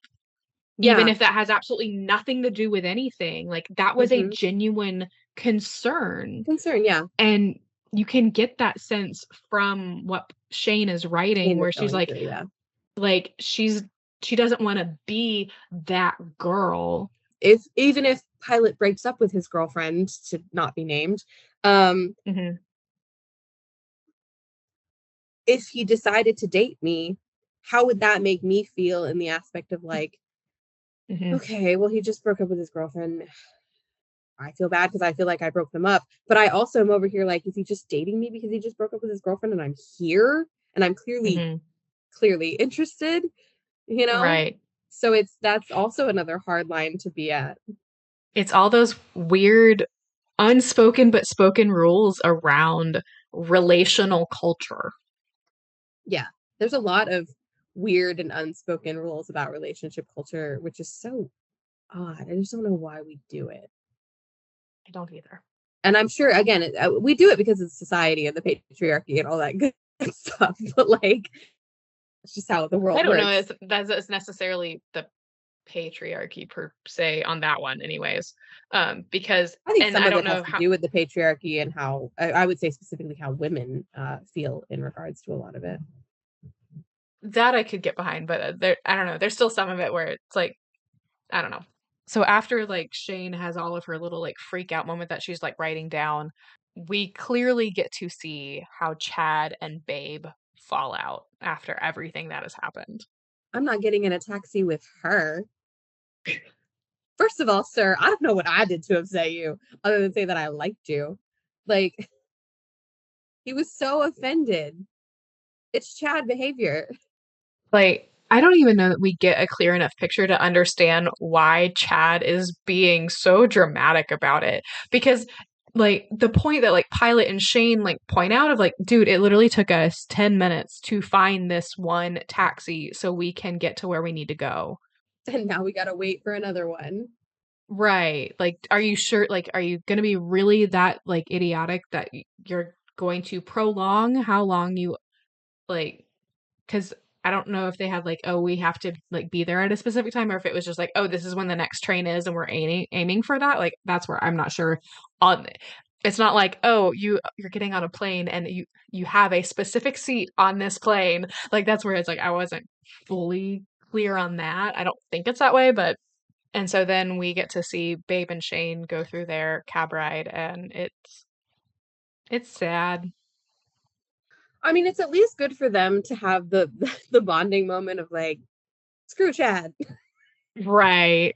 Like, but like There's one you thing. feel the hurt that like Babe is feeling and they at least do like make up from Yeah. when Babe like exploded at Shane. But um and then at the end of the chapter we learn that Amy is going to visit, which Amy is Pilot's girlfriend. Yeah. The girlfriend that shall now be named. Pilot, he feels like he's being run over and he's letting himself Hmm. be run over by Amy Well, in a way. and I think there are other things that we learn later that it puts certain things in this first part that we're currently experiencing this in real time, and then Yeah. we're about to go back in time in the next part. And so like there are certain things that like perspective shift and you now understand It's nice to see in the things happen twice. It is because you are Mhm, reading the first part. You're reading 2011 without knowing what happens later, mhm. and you're like, oh, okay, okay. You're like a little upset. You're like, oh wow, it didn't want to go like this. And then Yeah. you get to when when we have our magical moments, and you're Uh-huh. like, oh, oh, okay. Yeah, if I had known the backstory, if I'd known, it would have been Yeah. different. So in chapter 18 is when we start to get a little bit more into the internship that Shane has. So we get to see more of that, kind of the possibilities that could potentially come from that. But then it all of a sudden looks like Pilot is avoiding Shane. Shocking. It's not shocking, just FYI. After their exchange, their non-exchange in the kitchen when Atticus and Babe are talking to Pilot about Avy coming to visit, I was like, yeah, Uh-huh. no, this is fully about to become a whole thing between the two of you. And Yeah. not like it wasn't already kind of a thing, but now it's gonna be a whole thing because like she's real, she's very real, she's the coming here real. We have a name, like she's Like going to yeah, visit, it's like yeah. different when she was just my girlfriend who I've known for 3 months, who I kind of sort of tried to break up with, but like didn't in the end Uh-huh. get to break up with. Now Yeah. she's Amy, she's coming to visit, she's still my girlfriend. Oh Lord. And it's wild Uh-huh. too because Pilot just isn't enthusiastic about it. No, like you can tell with Pilot's whole demeanor, like he doesn't want this, but for whatever reason, he won't make it stop. Which is a thing. You see this a lot in younger adult novels, not necessarily YA, but like just younger adult in general. Hmm. Where you're like, uh, yeah, no, this was a thing. Like for some reason we just couldn't convince ourselves to break up with people we didn't really like. I don't know what happened. I don't know why. But because of all of the avoidance, it's just Sarah, Atticus, and Shane. They go out um, and kind of like have a night on the town, and Shane gets kissed by somebody at the bar. Yes. The lawyer who she Uh-huh. asks if Legally Blonde was a I wrote this down because I love Legally Blonde. Who she asks if Legally Blonde was an accurate portrayal of law school. And he doesn't give her an answer. Right? He just says she's cute. And I'm like, sir, I know, I really want to know. Poor Yeah. Shane just getting kissed by all these men. She's like, it's Uh-huh. Uh-huh. a hard life, bro. But she's not kiss blocking herself. There's that at least. Got one thing going Uh, for her. yeah. In chapter 19, we have another Skype call with her parents, which is I feel like all of the the Skype calls that we do get to experience, like, it just feels awkward and uncomfortable, and in a way you can kind of almost have a level of empathy for Pilot and what he's going through because Shane is essentially letting her parents bulldoze over her with Yeah, certain choices. And so, like, you know, can you a truly be bond. upset with Pilot Yeah, for there's being a bulldozed bond when there. literally Shane is also being bulldozed? Like, Oh it's a God. common thing. Sarah brings up the the bar dude, and it brings out a level of awkwardness in Pilot because he's like, Because "Wait, he's what?" just there eating lasagna. Always eating pasta, it seems. Hmm, I feel like every time he puts a microwave meal in, he's just eating pasta. maybe it's an easy one. I don't know. I didn't write that down, but like I And wrote I down mean, like, lasagna because I just thought it yeah, was funny. yeah. No, I mean, you're not wrong. There is a lot of pasta that is consumed in this novel, There is, which but it's love that also for like y'all. it's a really easy thing to make. So No, why it is. not? It's really easy. I eat a lot of pasta too, so it's okay. In the next chapter, spring break is brought up, and it seems that everyone has plans but Shane. Shane tries to maybe make plans with Pilot and gets shot down. Yeah. Because it's just supposed to be a guy's trip. And the reason why Babe and Shane aren't going to go somewhere because Babe is very adamant that she wants to go on a solo trip because she's trying to do self-discovery. And I think it's still like she's still like processing through all of the Processing stuff that happened Chad. with Chad. Hmm. And so like And it's an listen, important moment. I would also go to Ireland by myself. So It's like all of chapter 21 is just like journal entries as she's like processing through different things. In chapter 22, Shane has another run in with the plane lady, Just keeps coming up. which all of those, like all of the moments that she has where she runs in is just like, I don't blame Shane for the way she reacts, but there are certain times where I'm like, girl, you may be slightly overreacting unless all that we're seeing is what's happening internal. It's not externally happening, but I don't fully believe that that's not the case. Yeah, no, truly. She's definitely like, it feels like an overreaction, but I'm like, well, I don't know what is actively happening because this is only from Shane's point of view. Right. So it is definitely, it's just funny because she just keeps running into, are you stalking me? She gives like almost like fairy godmother type energy where you're just like, why are you just here all the time? Yeah. And you don't, there's no like real conversation other than like, are you doing the things you said you were gonna do? You said you were gonna do them. And then she just like How is flips Take-Two away. going? Yeah, yeah, yeah, Yeah, like you're just like, she flips away and you're just like, what happened to me? Like that's how yeah. it feels, at least from Shane's point of view, reading the Yeah. novel. Yeah, yeah, yeah. But then to add on to, because that obviously creates a level of like, oh my gosh, like why is this woman continuing to show up? Amy has now arrived, and Shane's parents. I Like, just and it's why I wrote this down.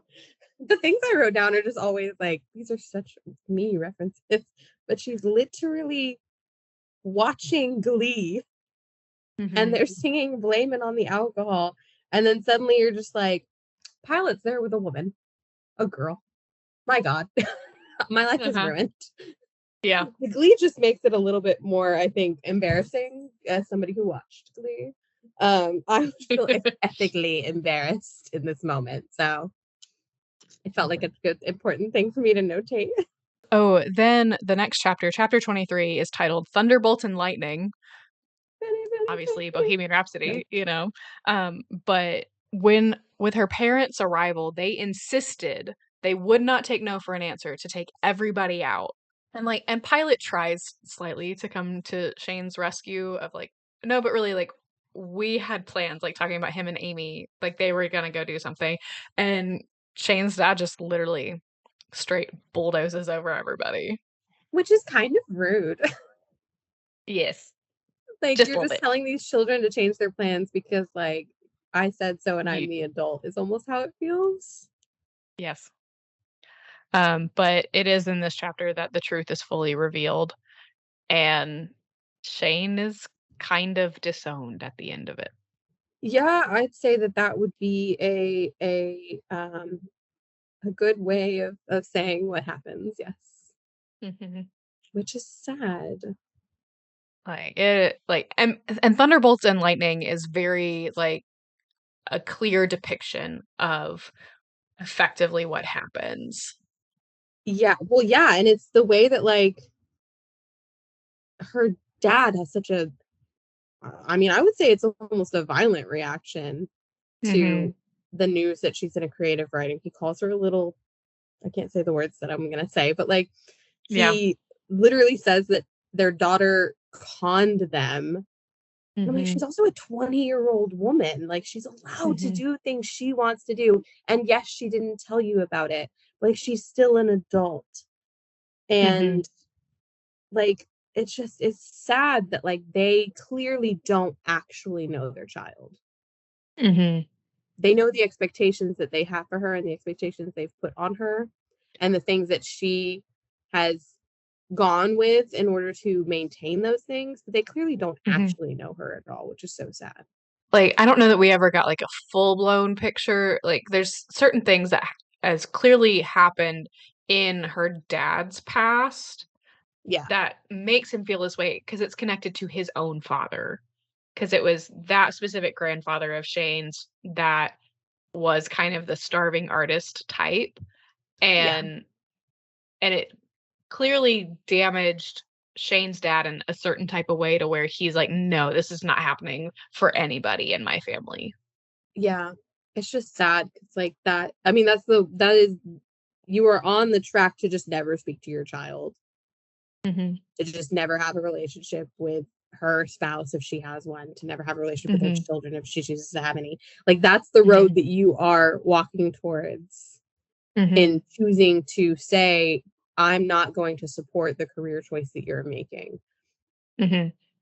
period. Unless it Yeah. is this, or this. Mm-hmm. Um, so it's very sad. It's just the way he's like, don't call us. I'm like, don't call you. You're Mm-hmm. my parents. And I think it's because I don't have that relationship with my mother, that my mother Mm-hmm. would never look me in my eye and say, don't call me. Mm-hmm. You're getting nothing from me. Mm-hmm. My parents wouldn't do that either. And so it's sad to see that played out anywhere, really. Mm-hmm.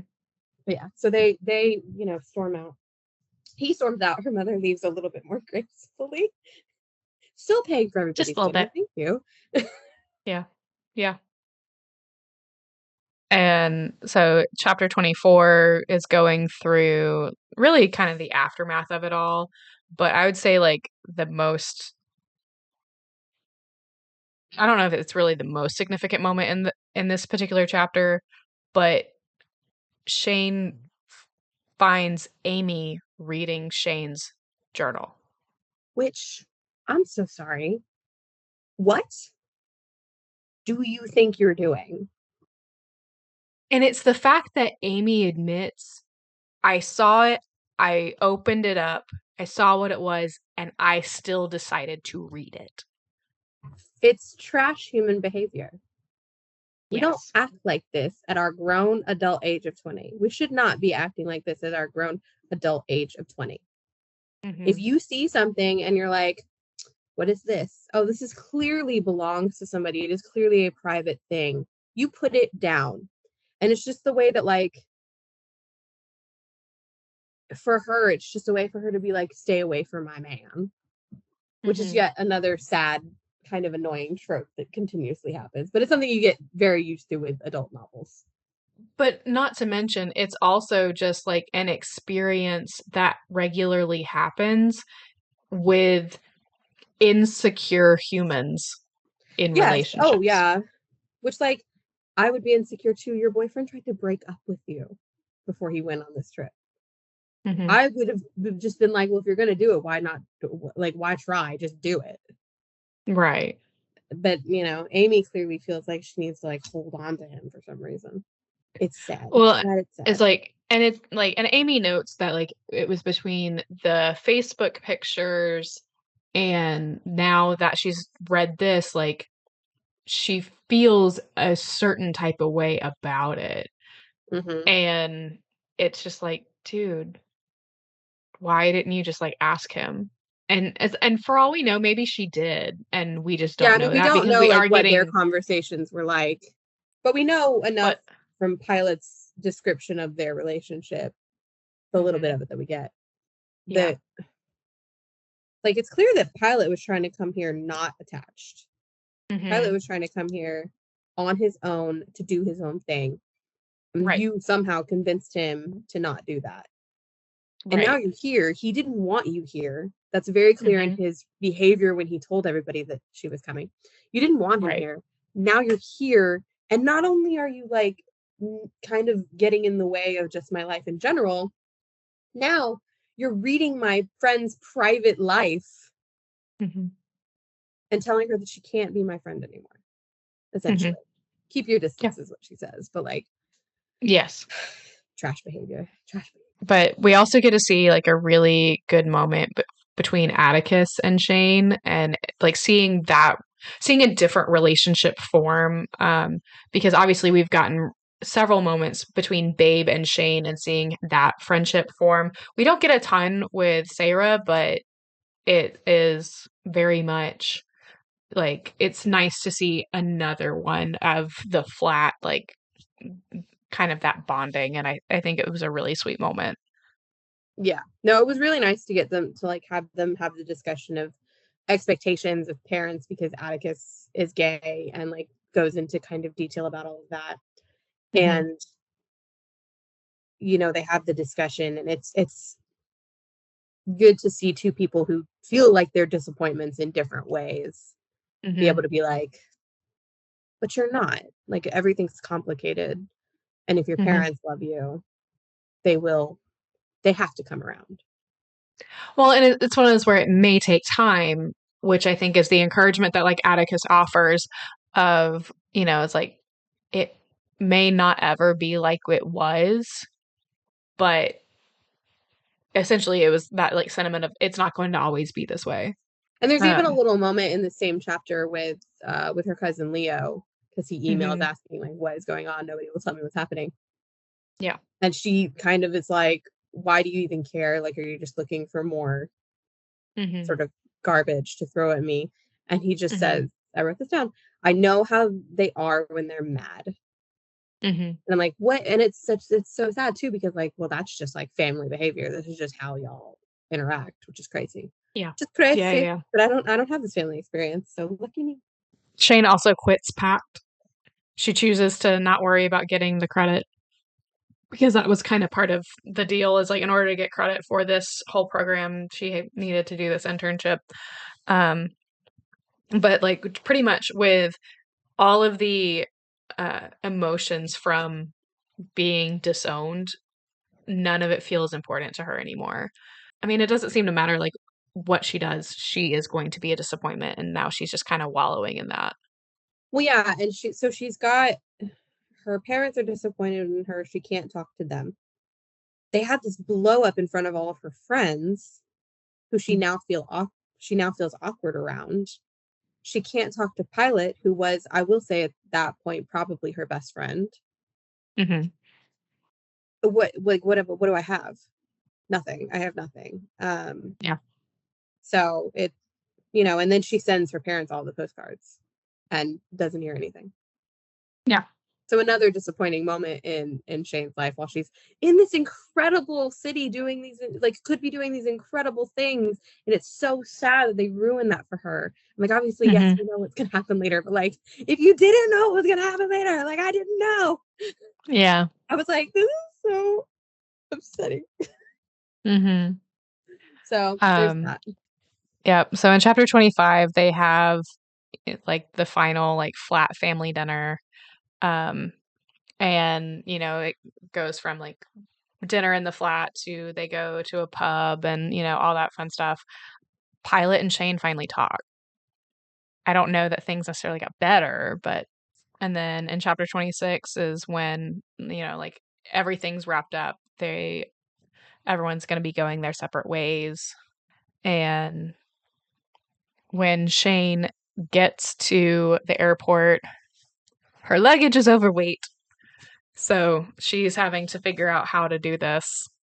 And in that, she finds the courage and decides to go back and try to at least tell Pilot how she feels.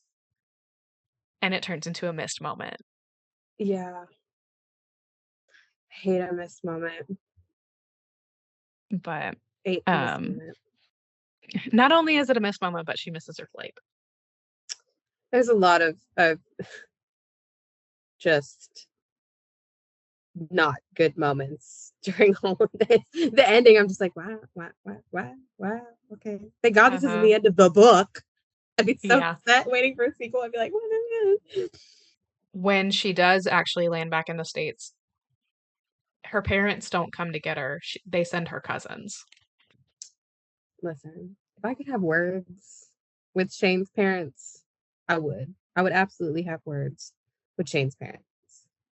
Well, but by sending the cousins, that's kind of when we learn a little bit more that it provides slightly more context with some of the stuff from Leo because we learned that Leo has dropped out of college because he lost his scholarship. And so Disappointing parents. We love doing it. part two of the novel takes place in 2017. So we are 6 years after everything that we have just read for the last 26 chapters. Yeah, and this chapter started really funny. I just wasn't prepared. If you were a shape, what shape would you be? Spear. Okay. How do I what do I what? Yes, no, the fact that she goes with a sphere, like, I mean, obviously we're getting some of Shane's internal dialogue of trying to figure out, like, what is the right answer to give? What's going to communicate this best? Which, I mean, like, if we don't know at the beginning of this chapter, what she's necessarily interviewing for until like a little bit into it. Um, Yeah. if you've ever been through an interview, having these kinds of questions, like what kind of shape would you be if you could be a flower? What kind of flower would you be? Those are like honestly relatively normal questions Yeah. for an interview, but it's not the kind of questions you would expect for a medical interview, which is what I Shane is thought she going was through. in therapy at the beginning of it. I was like, she's speaking to, I love this for her. Yes, therapy works, seek it. But like, no, okay, never mind. What was my most recent published work? Oh, why would your therapist ask you that? Like, that was the first thought I had. And then I was like, oh, never mind. Jesus, this man sounds awful. Like, Uh-huh.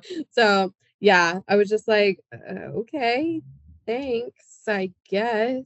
So then we learned that she's Right. interviewing for a residency at NYU because Yep. she's still in pre-med. Well, at that point, I don't know if it's pre-med anymore. When you do your She's residency, is it in just considered that's medical school. medical school? So she's in Yeah. medical school now, which is, I'm just gonna say it, disappointing, but not shocking. Disappointing, but not shocking. In a way, we're catching up with where Shane is at with kind of what's happened over the last 6 years. She talks about how it was apparently proposed to, which we have no idea because she's not using names. Like, Yeah, she's not giving us any information. The other guy, right. which other Like, guy leans to, there's an original guy. Anybody else? Anybody else thinking about this? um, This is these are the things I say to myself when I'm alone reading. Just FYI, I actively say things like this out loud. Other right. guy. Like Shane talks about like there's this little paragraph that's talking about like closure. Um, Stalker Shane thinks perhaps this inner turmoil means she needs closure. Then she can go back to her pre boyfriend proposing mindset. Everyone talks about closure on TV. Closure is magic. Closure is the knife that'll sever the what if strings and leave her free to dwell on other, less irrelevant things like boyfriend and marriage, taxes, gastroenterology. Important. Insert expletive because we're going to try and be clean here. Like this concept of closure, I kind of want to dwell on that for a second. Yeah, let's dwell in closure, please. It's honestly kind of a disappointing concept. Like I think in terms of relationships, it's a disappointing. It doesn't give you what you think it's going to give you, and Closure, yeah, no, it I think doesn't. it's It overhyped. doesn't always have to Be like what they depict in TV and movies, which Yeah. is because of how it's depicted in TV and movies. We as a society are obsessed with getting that kind of closure. And sometimes you're not going to get that. You're not going to get to have that last conversation that is the definitive Yeah. closing of the chapter of whatever that was. Like, you're not going to get that. Sometimes it's just you have to decide to let it go. Yeah, and I mean, there is such a I think like saying that we're like, oh, we have to, have this conversation and do this thing and that will be closure. And I mean, part of growing up is realizing that like sometimes closure is the end. You just close the book. You just go bye. Like that's closure. And listen, this is such a this isn't a me comment to say out loud. There's a Taylor Swift song off of her Evermore album called Closure, where she literally talks about the chorus is, yes, I got your letter, yes, I'm doing better. I know that it's over. I don't need your closure. And Mm-hmm. she just talks about like, I'm not a situation that needs to be handled like it feels, and she describes closure in the way it's like it just feels like you're smoothing me over. And I don't need that. I don't need to be smoothed. I'm fine. And so it is just I can be just a chapter in your story and you close that chapter and it's over. I don't need to be something that continues to be an issue for you. The Right. same way that somebody, I don't, look at things and be like, I must have closure from that moment. No, I just closed the book. That book Hmm. might be finished. That chapter might be finished. That notebook is closed. That Horcrux Hmm. was stabbed. Like, it's just Hmm. to bring it back to the book we're actually reading. Yes. So it is closure for me. It's just something that's not, I hate the way society depicts that we must have these moments in order to fix the things and feel better and be able to move on. And I don't think that Hmm. that's true. I don't think you need to forget. I don't think you need to forgive. I think you need to talk it over. I just think sometimes you can just move on. Well, and I think even if you feel like you need to talk about it and you need to work your way through it, you don't necessarily have to work through it with that person. And You just do that's, it with I somebody in think, your life because that of you right, like you find a trusted friend, you seek therapy, what like you write it find down in your somebody else. journal. Yeah, you find somebody that's not that person because it may truly not be healthy to go back to that person. But that also is Mhm. very situational and depends on like, okay, are we actually actively trying to be friends after all of this? Like, Yeah, it really you is know, like are you trying to get closure because you want to be able to move forward with this person and just have a normal relationship with them again? Or are you trying to get mhm, closure because you feel like it's going to make you feel better? Or you feel like it's going to mhm, make your life better? And then you'll never see them again? Like, I think that second type of closure of like, I just need it because my soul needs it or whatever, quote unquote. Write it down in your journal, babe, and move on. Close the book, rip it up, burn it, tear it, whatever you need to do. mhm, Put it in your burn book and move on, yep, because that kind of closure is the kind that we see, I think, most in media of, I need to be able to do this in order to move on with my life because it will make me feel better, rather than I need to do this because this is somebody I still want to be able to have some sort of friendship with. mhm, And I'd love to be able to continue on the way we were before whatever happened. right, It's all really about your intention, I think, with closure, mhm, rather than like how you go about it. I think your intention kind of determines how you go about it. yeah, And it's still important. Yes, all of this. But the point of all of this closure talk, yeah. It's what propels what happens in this half of the novel happens. Um, because we then get a name, apparently, the boyfriend who has proposed to Shane, his name is Melvin. I love that for him, but I'm like, oh no. I'm not sorry, I just like had a moment.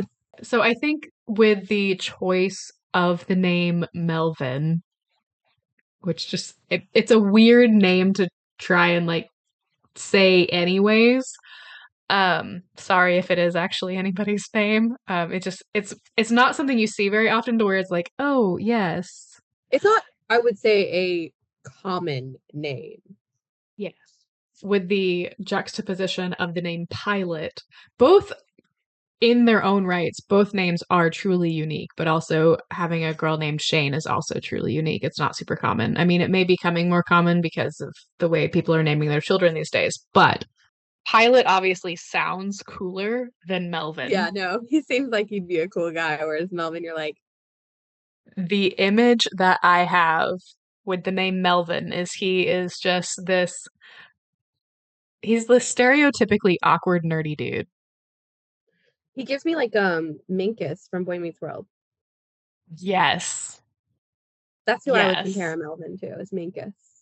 Which, listen, Okay. I love Minkus. I thought he was great. But that's the image that comes to mind. Again, I'm so sorry to all the Melvins in the world, but like that's just the image that comes to mind because that's the image we've been given. I feel like Uh-huh. DJ on Full House dated a Melvin, and he was like a nerd with glasses. He was still attractive because like Full House. But like I feel like she dated a Melvin after she dated Steve, and then they like fought over her a little bit. I haven't watched Full House in a really long time, but like I grew up watching it, so Yeah. I've seen like all the episodes. And DJ Tanner was who I wanted to be because she was Hmm. great back then. Yeah. So I feel like she dated a Melvin. I'm gonna have It's to Google possible. that. But like It's that is possible. still like the same thing of like I was just like, yeah, he was a nerd with glasses. Just because he had gray hair, he was still a nerd with glasses.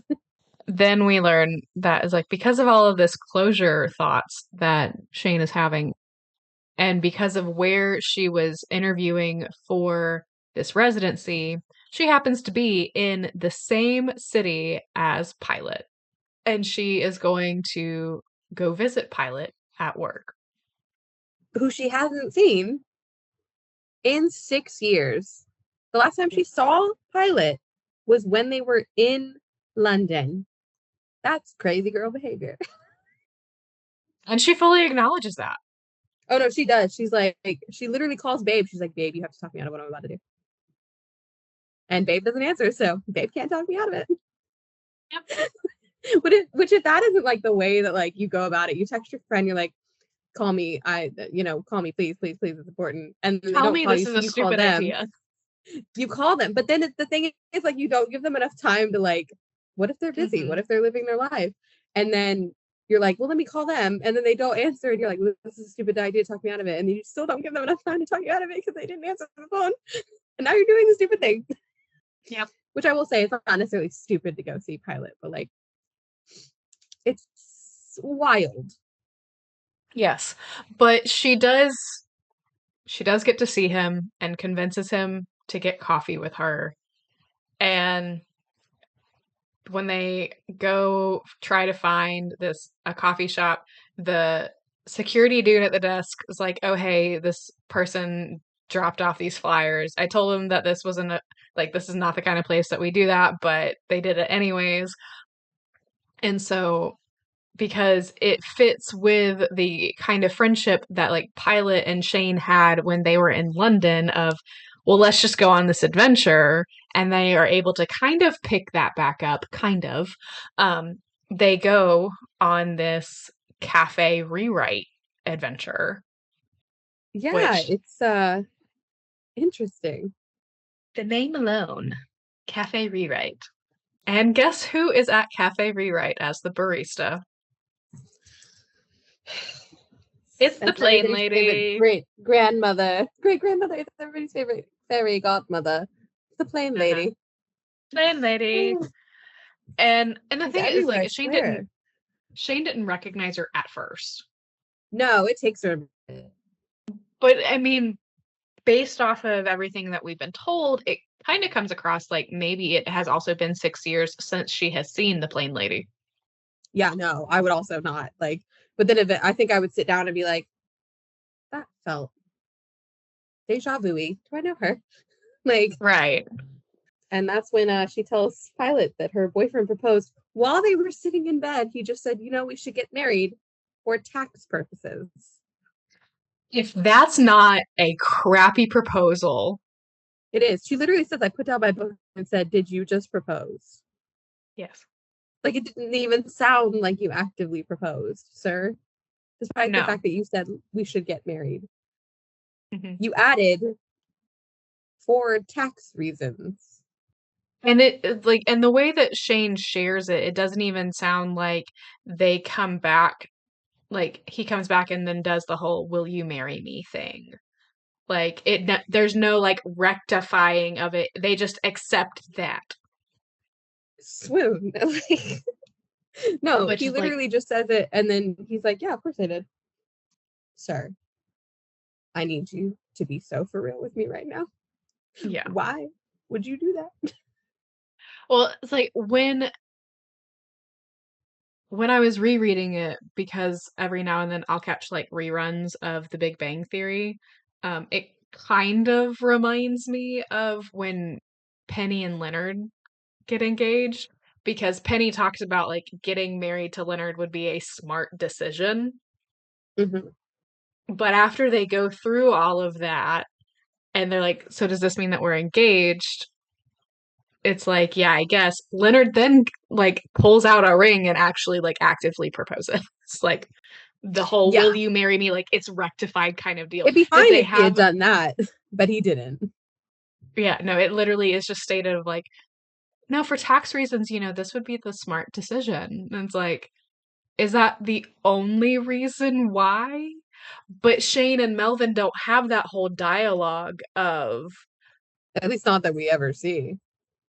yeah, it's like she doesn't share if there's anything else, but it's clearly bothered her enough to where it propelled her to go and seek out this old flame, for lack of a better term.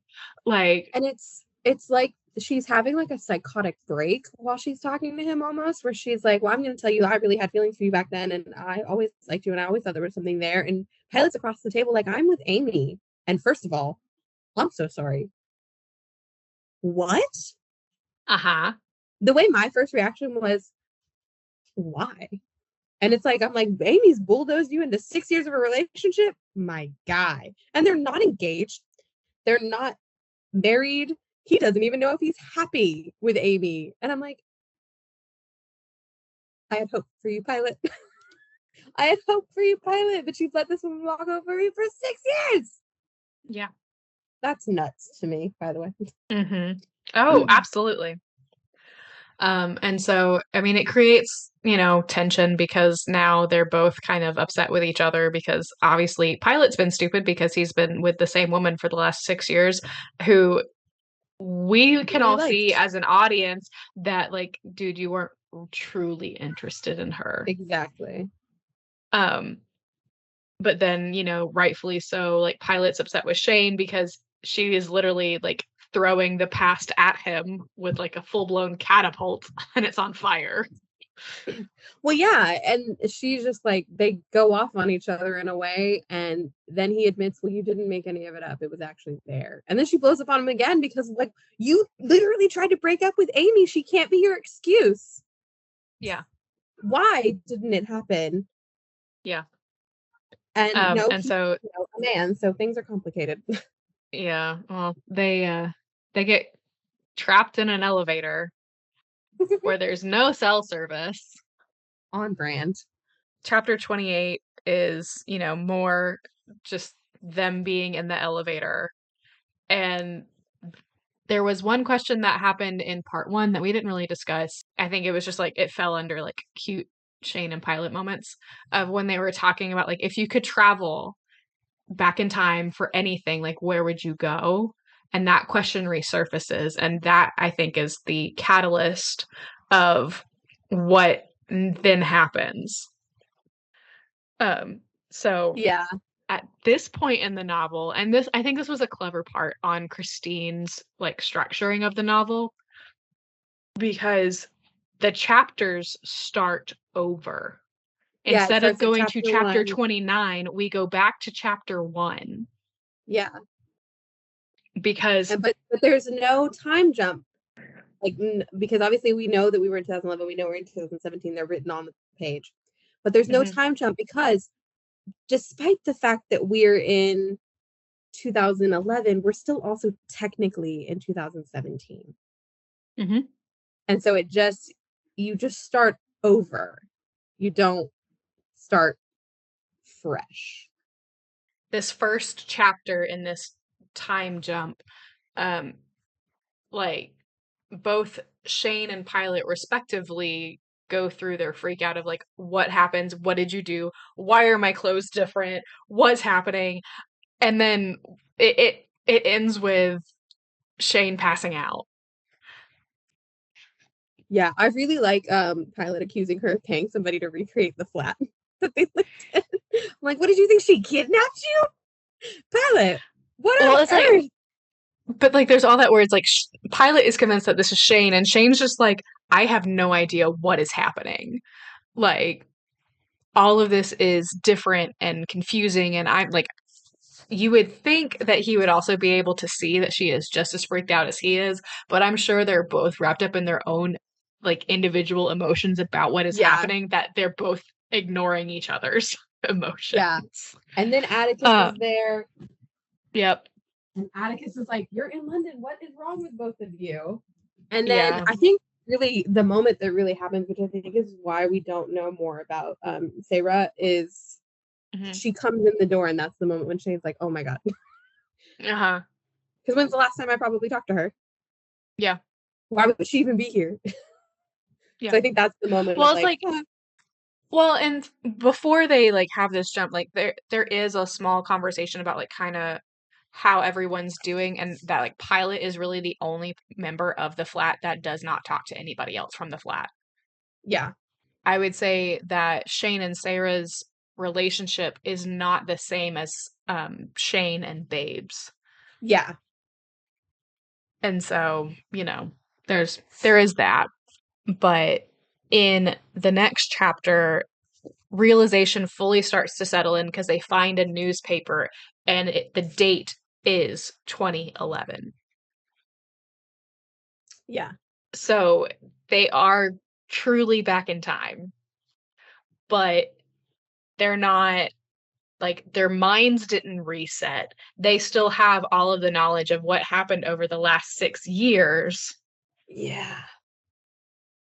but they have gone back to the beginning, if you will. Yeah. It's kind of a Back to the Future moment. Yeah. In a way, they've gone back to the beginning, not necessarily all the way back because you're not, meeting Shane on a plane, but you're going Mm-hmm. back to her sitting in their kitchen and them, Mm-hmm. sort of interacting with everybody. And you're like, oh, okay. Mm-hmm. Do it again. Do it again. Do it again. They go get a bite to eat, and that's when they run into the plane lady, who has now been affectionately referred to as their spirit guide. Yes. And like it's noted that like no, she literally all she initially tells him is rewrite your past. She Right? doesn't I'm really like, give him girl, anything else. why don't these people ever give instructions? You send people off on these willy-nilly adventures and you just never give them instructions and you expect it to be okay. But then she does eventually come back to their table after they have their own respective freak out moment. They learn that in 3 days they will find a reset button in Rome. And I think that is, that's fair. I mean, like it's also understandable why like Pilot specifically is reluctant. Um, where it's like it's interesting like seeing the way that like Shane and Pilot have differing responses to it. Yeah. Whereas like obviously Shane isn't necessarily like, oh my gosh, we have to find this button, but like she's also a little, do I want to go through this again? Yeah. She's Knowing also what just she having a knows whole is moment coming. Right. with herself of the Deathly Hallows Part 2 hasn't been released yet. Miley Cyrus hasn't written Wrecking Ball. I'm like, girl, girl, it's like the spiral in her brain of like, oh my God, these Uh-huh. things haven't happened yet. Yeah. But also I have to decide if I want to try again. Mm-hmm. Literally do over. Right. You'll have to find it And in Rome. It's my favorite part. You'll have to find it. Good luck. yeah. Rome's a pretty big city, girlfriend. I've never been there, but like, it looks massive. So it's like, but I feel like knowing that there is a reset button, there is a level of focus that seems to exist a little bit more on Pilot's side than Shane's side, but like I think they both have equal-ish amounts of like, no, they know that they both want to find it, but it seems for whatever reason Pilot is really focused on it. And it doesn't quite make sense why, because it's not like we get the sense of like, oh, he's now like decided he is truly in love with Amy and he wants to get back to Amy. Yeah. So there's, Yeah. there's Yeah. that. There's that. So, they start, trying to go through it again because with the whole like rewrite your past, it's like, okay, clearly we have to go through things like we did before. And so there are parts of it where it's like Pilot is clearly content to just kind of let it be and not like do anything. Where Shane's like, oh, hey, let's go. Like they go on their Greenwich adventure again. Oh, hey, let's go to Rome. Like still like stirring up those moments like they happened before. And Pilot's like, what are you doing? And Shane's like, if we're given this opportunity to do it again, figure it needs to be as similar as possible so that way we're not taking any chances of making a mistake. And he's like, oh, I guess that makes sense. Yeah. Yeah. It's the thought process. And I think Back to the Future is a great reference. It's the thought process of like everything Mhm. to continue for the most part the way it was, so we don't screw up anything, but we still fix the thing that we're here to maybe fix. Maybe. Right. Yeah. That whole time continuum thing Hmm. that they always are talking about. Right. I mean, like, Shane once again like starts writing notes to her parents, but it's 2017 Shane writing to her parents in In 2011. 2011. There's all this discussion of like the emotions around writing because this is where we're getting a bigger picture of kind of what Shane's experience has been like for the last 6 years of like, oh, like literally once she got back, she made the active choice to put all of that aside and to focus on what her parents wanted for her. And so she hadn't really written anything in like 6 years. And so the whole release of writing and the therapeutic side of it, and just the way that it helps and impacts her, that she's like, I forgot what this felt like. This feels really good, like all of that. And, Pilot joins her while she's doing this and they reminisce about the Beatles store because they didn't do that this time. Yeah. They've They didn't changed go their to the past a Beatles store. little. It's weird. Yeah. But then they still, they go out as a flat. Atticus brings up Amy. Babe is still shocked. Yep. Pilot moves on. And so, they still have like similar experiences, but there are these tiny differences that are happening because they do realize. Hmm. I just think it's funny. They're like, oh, yeah, we didn't do that. Sad because you were mad at me for, I don't know, Hmm. because it's my fault we're back in the past. Right. There's some things like the pact interview, we don't get to see what happens the next time around. We're told that it happened, but it's not like when we got to go through it the first time where we got to experience of, oh, hey, this is who she could potentially be working with. This is the possibility, like, all these different things that we were told the first go round. We're not told that the second time. It's like a bullet point as things continue. Um, so then we get to the Rome trip. And Shane devises a way to switch seats so she can sit next to Pilot. To have a most important conversation. Listen. She just wants to talk about shawarma. Uh-huh. Uh-huh. Because we didn't get shawarma this week. We should have gotten shawarma this week. What's wrong with us? Did you see the Avengers? And there's also an S Club 7 reference.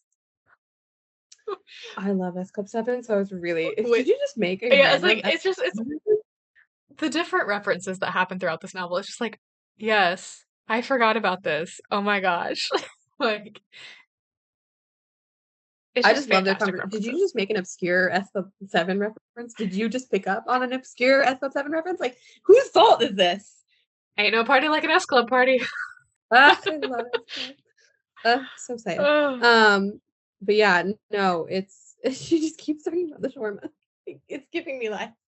It's But so then important to her. they actually get to the whole like, okay, well, we need to actually be able to talk about finding the button. What could the button potentially look like? How do we do this without arousing suspicion from Sarah and Babe? Like, because obviously we can't ruin this for them. Like, it's whatever.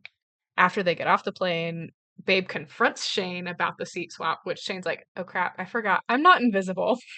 Gum. She just shouts out, "Gum!" He lost his gum. I am here for help. It's like, how did you know? He wasn't chewing any. Shane is not good at this. No. Shane does not do well under pressure. Nope. But she might be able to perform it. Sorry. That was you set that one up too well. Wow. Oh. I have to leave. You're alone now. Oh my gosh. That was great. Okay. Yeah, there's my Shane moment. Yeah. Glad you could enjoy that with me. But literally I feel like I've already mentioned where like Pilot is kind of a little more focused on the button than Shane is. But like it's almost ruining his experience because of it. Yeah, Pilot like can't just have the experience that they're meant to be having because he's so focused on finding the button. Like But my guy, you have to remember, even if we go back to 2017, this is now going to be your 2011. This, at Mm-hmm. least this little bit of it. So like, Well, it was mentioned in, well, has it been mentioned yet? Or is it, or was it when they get the button? I think it's when they get the button that it's actually mentioned oh, was it of, like a full reset? I must have missed that. they will not remember any of what they just experienced. Oh yes. No, we're back. We got Yeah, it. so It's fine. so that's like when they officially get the button, but they haven't gotten the button yet. Shane and Pilot go, they walk around Rome, they discuss the last 6 years, and Shane shares this story about a fake pilot, like where this guy looked so much like Pilot, and there apparently was a kiss that happened and all this stuff, and it bothered Pilot so much that he kisses Shane because he wanted to rectify that. It's good, and it's also like, but this pilot still has a girlfriend. I know. It's good and it's bad, you know. Mm-hmm. But he remembers. He's like, oh God, no, I'm with Amy in both of these universes. Yeah. In both of them, I'm with Amy. There are different moments where like Babe is confronting Shane about like what's going on with you and Pilot, like consistently, and Shane's like, I don't know how much of this I can tell you because it would not make sense to you whatsoever. Yeah. Because time travel. Babe is like super supportive of Shane throughout all of this, which I think is fantastic. And then like they go and they get something to eat, and there is something in Shane's ravioli.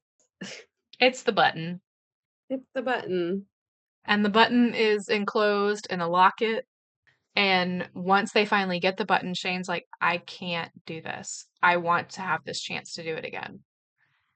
And I don't know that it's so much for Shane about Pilot. Pilot. No, I think a lot more of it, honestly, for her is about, I don't like the fact that I live my life exactly the way my parents wanted me to live it. I don't want to be a gastroenterologist. I don't want to But I marry also Melvin. but I also want to be with Pilot. Like that. I feel like for her, that's a smidgen of, It's like it's a hopeful bonus that I think she is hoping for, but ultimately she really wants to have a second shot getting to do life the way that she wanted to do it, not the way that her parents told her she was supposed to do it. yeah. And then I appreciate that she yells the Kelly Clarkson song. Because I remember I was just reading it and I was like, why didn't it continue? And I'm like, this is why it didn't continue. But I knew bringing that up earlier, I was like, Kara's looking at me and she knows and I know, we both know that this is going to come up again later. But like, I really wanted to talk about it at the beginning because I was so mad. And then I was like, that's why it didn't happen. Because this is the moment. Yep, It would have ruined the other moment. At least at some point, um, Shane and Pilot have a conversation where it looks like it starts off as like there's a possibility of another like kiss kind of moment for them, but Shane at least has the awareness to be like, look, while Amy is still part of your life, I cannot do this. Yeah, which is smart of her to be like, you have to make the decision if you're going to continue that piece of your, I'm making this choice for me and Yes. for you because you're stuck here with me. But like you agreed. Uh-huh. And now it is your decision to determine how your life's going to go. I'm going to work on me. If you want to be a part of that, I'll be over here. Like, Yeah. Yeah. which proud of Shane, very proud of Shane. Mm-hmm. That is 6 years of growth, I will say. Mm-hmm. So Mm-hmm. love that for her. I mean, it's like we get to see, and she chats with her parents again, which she talks about how it's uncomfortable. And I think and the big part of the discomfort is knowing where they're at right now. Like in 2017, knowing where they are there, and that not necessarily being the reality for 2011, like it changes the way that you see it. And, we get to experience that with Shane. And then Pilot and Shane go and get shawarma because they're back in London. This is after Rome. And Pilot shares with Shane that he intends to break up with Amy, and also shares the way that Amy has been fully paranoid. for the last 6 years.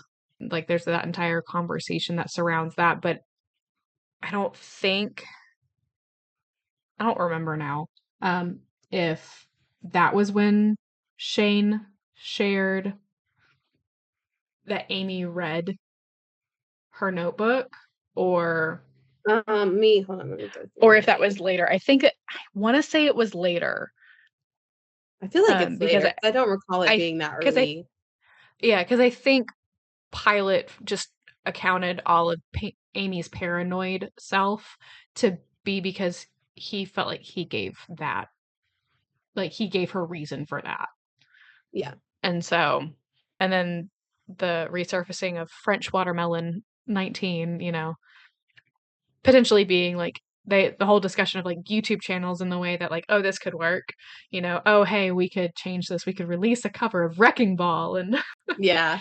Which I love. Listen, I could go back in the past sometimes. I'm like, what song could I steal? well, it's like remember when we went and saw Yesterday? Mm-hmm. That like Beatles movie where it's like That was everyone seemed to wild. have forgotten. Oh yeah. It's like that where it's like, oh, you could He's just literally like releasing songs and he's like, these are the Beatles. And they're like, who are the Beatles? uh-huh. Yeah. And he's like, what do you mean who are the Beatles? You're writing some really good songs. What do you mean?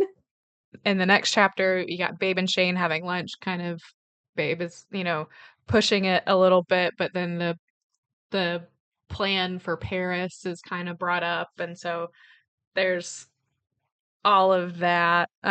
But this time around, Shane is only posting on the blog. She is Yes. not posting on Facebook. She No learned from round family. one. Yes, she did. She learned something. And Leo even messages her and like, why aren't you posting on Facebook? Well, and like she gets things from like her parents as well. It's like, no, but like we really want to see it on Facebook. And it's like, I can't get to your blog, it's like I literally sent you a link. What do you mean you can't get to my blog? Like, like there's all of that. And that's Um too bad.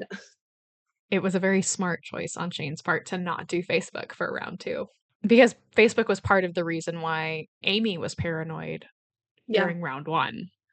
And so now there's not that necessarily that option. Yeah. And I mean, we get to a point where he's broken up with Amy, so she's not a problem anymore. It feels mean to call her a problem. She's not a stipulation anymore. Obstacle. Thank you. I was trying to find the word obstacle and I couldn't find it. So she's not there anymore. So it doesn't matter. So by the time they're in Paris with Babe and Chad, Amy's not an obstacle anymore. Yeah. It's like they have the card night, which is, all the fun, but instead of it being like something Shane proposed, it was something that Babe proposed. So, it's slightly subtle differences, but they had it regardless. And so, it's still fun. But when it comes to Paris, Pilot asks Shane to Paris. Which I mean, like it was already like established that they were gonna go, Yeah, but they like were gonna he takes go. it as an opportunity of like turning it into like a date. Yeah, it's actually a date now. She's actually realizing, oh, Uh-huh. okay. And they go through the whole thing of like, do we actually know each other?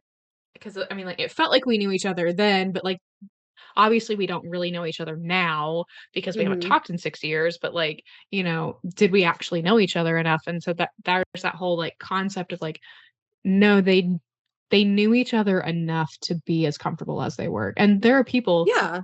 that you just fully have that with. And it's a cool experience, I think, where you get to have all of that of like, oh, hey, like I know I haven't like actually known you that long, but it feels like we've known each other for forever. Mm-hmm. When they get to Paris, they realize, oh, we have to do that hostel again. And Pilot asks, like, you couldn't have gotten her to like pick something else. And that's when the whole idea of like trying to not alter too much, Yeah. then pocket separation anxiety when they're holding hands. Yeah. It's like, is your pocket having separation anxiety? Like, I mean, the entire experience for Shane and Pilot in Paris, it's completely different than their Oh, first go round. it's a 180, girl. And it, like, I mean, it's sweet. Then we have the move, is what I like. It starts off their whole move off thing. And, it's all super sweet. It's after the mirrors, but before the Eiffel Tower. They have another moment where they talk about the 2017 world. We then learn that actually the first time that they did the 2011 study abroad, Pilot's parents were getting a divorce. So that also then puts other things that happened in perspective. Because you can imagine if, like, while this was happening, that could have actually been a factor as to why Pilot didn't want to come to London in a relationship. Yeah, Relationships as a whole were a touchy subject for him at that time. exactly. But that then also brings a new perspective for Shane, because when they went through it the first time, every time Shane saw Pilot Skyping with someone, he just automatically assumed he was Skyping with Amy. Mm-hmm. But the reality was he was primarily Skyping with his sisters, because his sisters were having to deal with everything back home. Divorce. Yeah, exactly. They're learning a lot about each other in this new 2011. Mm-hmm. And which is wild because they were already so comfortable. So it's nice to see them like become even more comfortable, and because they're both mentally 6 years older, it's a different conversation because they're two very different adults. Whereas being, I mean, there's a huge difference between 20 and being 26.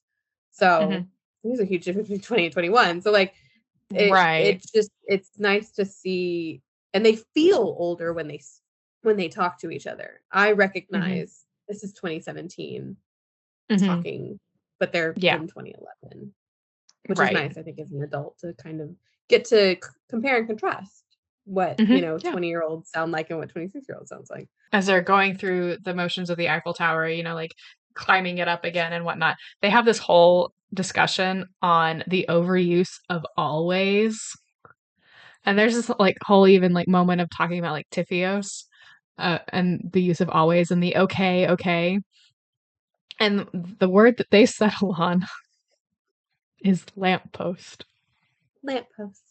Which, for me, lamppost always and forever will be a reference to Narnia. Yeah, forever and ever.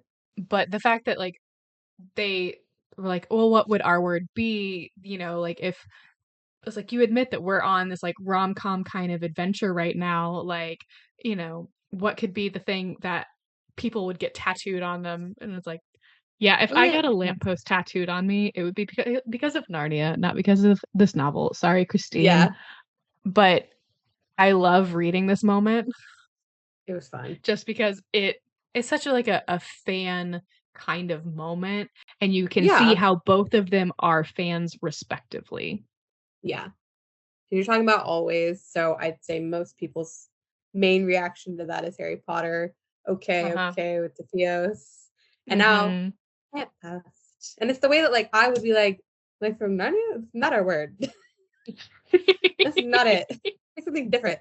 Well, there was something else that they tried first, and I don't remember. Leather. I didn't write that one down. It was leather. I wrote it down because I just leather. Okay. I was like, leather. Thank God we didn't settle on leather. I would settle on lamppost over leather. Yeah, no, that was a weird one. Then we get to go through the cover band at the bar again, which means Chad tries again. Chad do be trying. Chad do be chatting. But this time, Chad gets smacked in the face instead of Shane just like shrinking and trying to go away. She's like, no, dude. She's like straight up smacks him. She said absolutely not. Well, and not to mention, she like points out, it's like, no, you've seen me be with Pilot this entire trip. Like, why? Why would you even like? Because it wasn't like Shane and Pilot tried to hide anything. No, he literally like watches them like stand there with their hands next to each other and like slaps Pilot on the back for it. Like, no, you clearly know that I'm with this guy here right now. Why would you try? No, I'd slap him too. Smick. Yep. And I don't violence, but smick. But it doesn't seem to have the same, like, Babe doesn't seem to have the same reaction as she did during the first round. Yeah. it's like we also don't necessarily dwell on it a ton, but like she doesn't at least have that same reaction of like, oh, is Pilot not enough for you too? No, she almost feels like resigned. She's just like, Chad is so dramatic. He's a Hmm. 5-year-old. She literally compares him to a 5-year-old. It's definitely like a differing moment, which I think a lot of that probably has to do with Shane's reaction as well. Because like Hmm. Shane reacted so strongly, so Babe's just like, my God, Chad. Uh-huh. Well, and to an Come extent, I on, you feel got like smacked in the face. we see a little bit more of like some of the responses that Babe has. It sounds like she tries to defend him almost. Hmm. And I don't know if that's just she's still grappling with the fact of like, no, I still like this guy, even though he's been an absolute jerk to me. Like, I still like him, like trying to figure out like where is she actually on that. Then the chapter after that, it's probably it is the spiciest it gets in this novel. Yeah, no, for And sure. compared to most novels that you would like discuss spice with, this is not spicy. This is nothing. But there is a lot that is implied. It's not super Discuss. graphic. Yeah, it's not So graphic. I would say if spice is not really your thing, I would not say that you should avoid this novel because of it. Like this is literally few pages.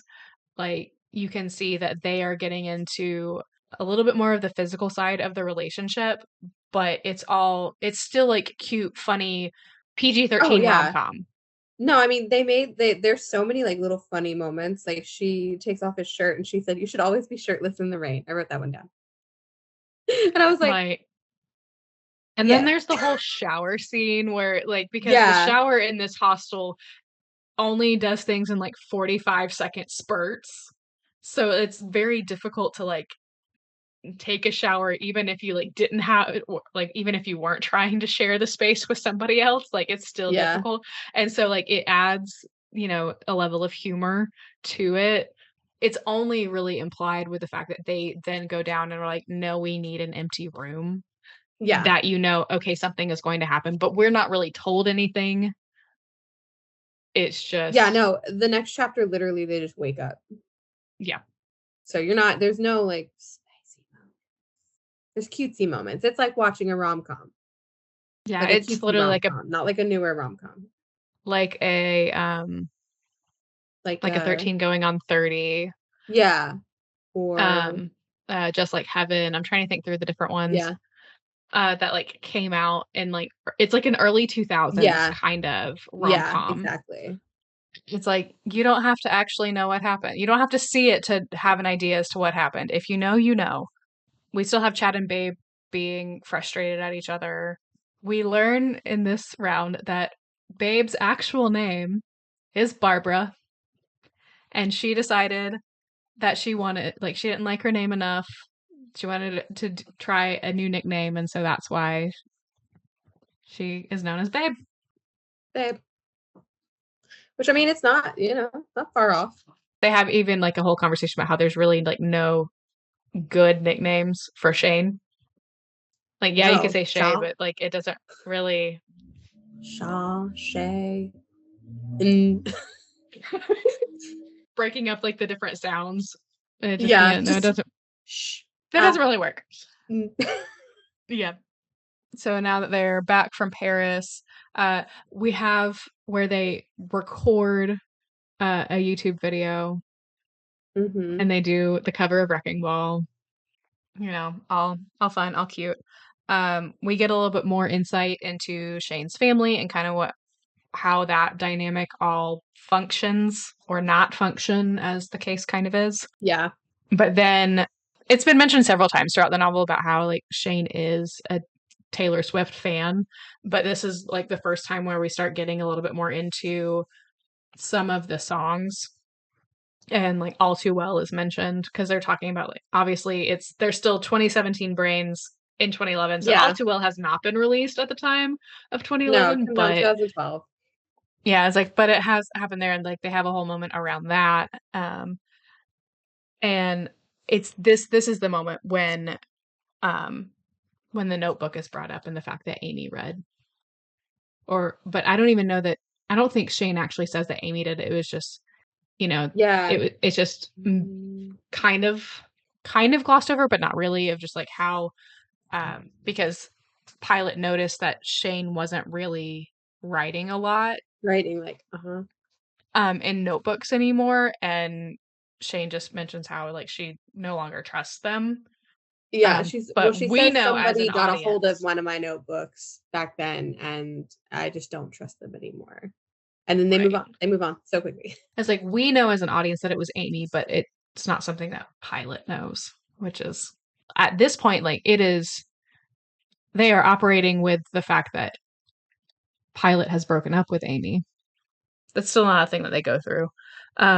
We get to see the failed start to her internship 2 hours because late. she does realize, and it's a thing that like fully smacks her in the face is when Amy shows up. She had kind of like, she's letting, as tends to happen, especially if you don't have a ton of relationship experience, like of the dating variety, it is easy to just allow yourself to be sucked into it and kind of let it become your world. Yeah. Um, there are like, especially like between Amy visiting and when she's told at her internship that the article that was mentioned and the possibility of like getting an article published that was mentioned during the interview is no longer on the table. Those are the two things that like wakes Shane up of like, literally this has all been consumed with Pilot. Something's got to change if I'm really wanting to try. Well, it's the way that, like we talked about it earlier, she starts this adventure out on, I want to change what I was doing with my life for 6 years, Mm-hmm. to Mm-hmm. suddenly everything is about Pilot and our Mm-hmm. relationship. And now she's like, wait a second, I haven't done anything to change what I'm doing for the next 6 years, other than that I'm Yeah. going to be doing Pilot. Like, that's it. That's the only thing that's changed. So, Yeah. yeah, no, it definitely wakes her up for sure. Yeah. But with Amy showing up, it raises the question of, did they actually break up? Because everything about Shane's interactions with Amy, because it's when Shane is coming back from her internship that she runs into Amy. Amy's phone doesn't have, like, doesn't work over there, so she's not able to get on the Wi-Fi to let Pilot know that she's there. We learned that Pilot broke up with her in a voicemail with which she never got. What? Why would you do that? Pilot men are stupid. That's how I feel about that. Now there's this like air of question of like, are Pilot and Shane breaking up? There's this whole choose me, I need to choose me, like, conversation that happens. And then after all of that, Sawyer, her computer from 2011, breaks. Which is a sad moment whenever a computer that you've had for a long time finally kaputs. Well, not to mention, like, the thing for her is like she had so many unfinished writing pieces that could have helped propel her to get things back on track from her writing goals. And now all of that is gone. But it's because of that, like all of those emotions, Shane tries to press the button, but And it doesn't it work. doesn't it doesn't work. And it's mentioned that, it'll work when y'all are ready. Both of them Which, have to like, be ready for it to work. great. It's not a I'm stressed. one-sided deal. Yeah. Even though like Shane and Pilot had a whole conversation of like, no, I'm going to trust you to, make this decision, all this stuff, the button only works if they are both ready. Shane actually, like, this is something new that did not happen in our first round, where Shane finds a bookstore. Mm-hmm. And I may have seen some things, but as I'm like thinking about it right now, I don't really remember hearing anything about like people leaving notes in Harry Potter books. I remember it being a thing for John Green books where people would leave notes for people in John Green books. And maybe that's what it was. I don't know. But it could have also potentially happened. I could totally see it being like, if a fandom felt strongly enough about it, like, leaving a note of like, hey, I hope that you'll like enjoy this book. This is my favorite, yada, yada, yada kind of thing. Yeah. Um, But she finds a note in a Harry Potter book. I don't think it was mentioned like specifically which one, that kind of helps Shane reset herself in a way and helps her get back on track. And her way of So getting back on track is to reopen Horcrux number 9, her notebook, and mhm, start writing. yes. And so she makes the changes for her internship experience to improve. She gets to go to Berlin. Um, like Shane just comes to that resolution of like, no, she's going to be better for herself. And then her parents show up, and Shane is able to convince them to not take the entire flat out. It's just the three of them, but her dad still disowns her. Yeah, which I think no matter what world we were in, he was always going to have that reaction. There would have had to have been a change in something else that happened before we got there for that to not be the way that that moment played out. Yeah. But because of all of that, this does lead to a reconnection with Leo, because Shane makes the choice, instead of dismissing it like she did the first time of like, oh, he's just looking for more dirt to throw at me, of this is probably when everything was starting to go downhill for him. So Yeah. to try and help avoid him losing his scholarship and all of that. Yeah, for her, she's like, well, I can fix my life. I can also fix Leo's life. And then on top of that, I can give us a relationship, because we don't know really what was happening between them in 2017. It's never really given Mhm. that information. But Right. like, we both know that they're not in directions they wanted to be in. Right. So I think, yeah, she's like, I can do these things for me. I can also do these things for other people. Look at me. Change in the Yeah. future. Yeah. Oh, and then he comes out as gay. Yes. Sorry, my brain just like, the filing cabinet opened. Which was what caused the downward spiral for him, because the relationship he had been in ended, because the guy that he was in a relationship with wasn't content to stay in the closet. Yeah. Which, it's fair, valid. Like, being in secret relationships, regardless of the reason why, is never comfortable. Yeah. Never easy. So yeah, definitely adding that aspect to it even harder. Like, but that is the reason why Leo's grades took a spiral, which is the reason why he ultimately lost a scholarship. So Yeah.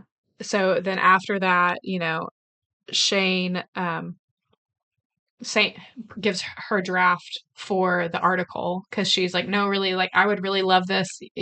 Like, I still want this.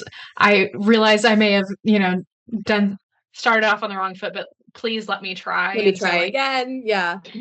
and they do, and it turns out great. And instead of Babe going to Dublin by herself, which is what she did in 2011 round one, she allows Shane to go with her, and they have their own experience in round two. And when she gets back, Shane's article is live. It's been posted. Like, she is now officially published. It's a game changer. And her coworkers at Pact then take her out for drinks, which is where I think this is an important perspective to have. We get to learn about Wendy, who is the leader of the company, and Wendy's husband, Spencer, who is we don't learn until Spencer arrives that he is apparently this author of this series that 2017 Shane loves, but at the time that they are here, only one of the novels that Spencer has written has been released. And Yeah. so, like, there's that whole moment of like, crap, I almost just like time traveled Oh, no. Whoops. myself. Yeah. But like, hearing their dynamic of like, yes, they are both respectful, like, have their own respective successes, but Wendy admits that like neither one of them would have been able to get to where they are without the support of the other. Yeah. Which I think is like the universe telling us something. Shane. Well, I think Pick it up, girl. I think I think it's just like a good moment, even if things didn't get better for Yeah. Shane and Pilot. Like, I think it's still that good moment of like, no, regardless of where you're at in life, like having somebody to help walk with you through it Yeah, is important. It's it is. still like, even if it's not necessarily a romantic partner, like it's still important to have somebody to walk through life with you. Yeah, exactly. And then Shane emails the article to her parents and, is still like trying to help uh, them see, like, oh, hey, this is actually a possibility. And, she gets an email back saying, like, this changes nothing. Like, you will receive consequences when you get home, like, all that fun stuff. Then Babe encourages Shane to solo travel. Yeah.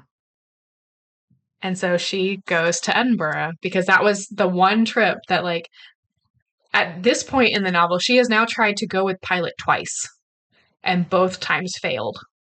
Yeah. So she now has gone to herself, like gone by herself. Um, and then she runs into Plane Lady, who tells her, if you're ready, you're ready. And so, that means the button will in fact work. She goes to the birthplace of Harry Potter. 'Cause apparently there is a spot in Edinburgh that J.K. Rowling like wrote the novel in, and so like she goes and visits that. She looks through the last text messages she has from Pilot, and she's sitting there trying to figure out what she wants to do, and then she hears this music, and all of a sudden there's Pilot. The perfect rom-com moment. Oh, it's full rom-com moment. Like Pilot does this whole like little mini concert. Like he's like, I had a 3-song set. You gotta let me go through it. And so they do that. It is confirmed that Pilot has in fact broken up with Amy. Um, and he had done that sooner than we as the audience are aware of, and because we're only aware of what Shane knows. But he had made the decision to not try and insert himself back into her life so quickly Yeah. because he could see that she was truly being successful, and she was right about the fact that she needed to do it for her.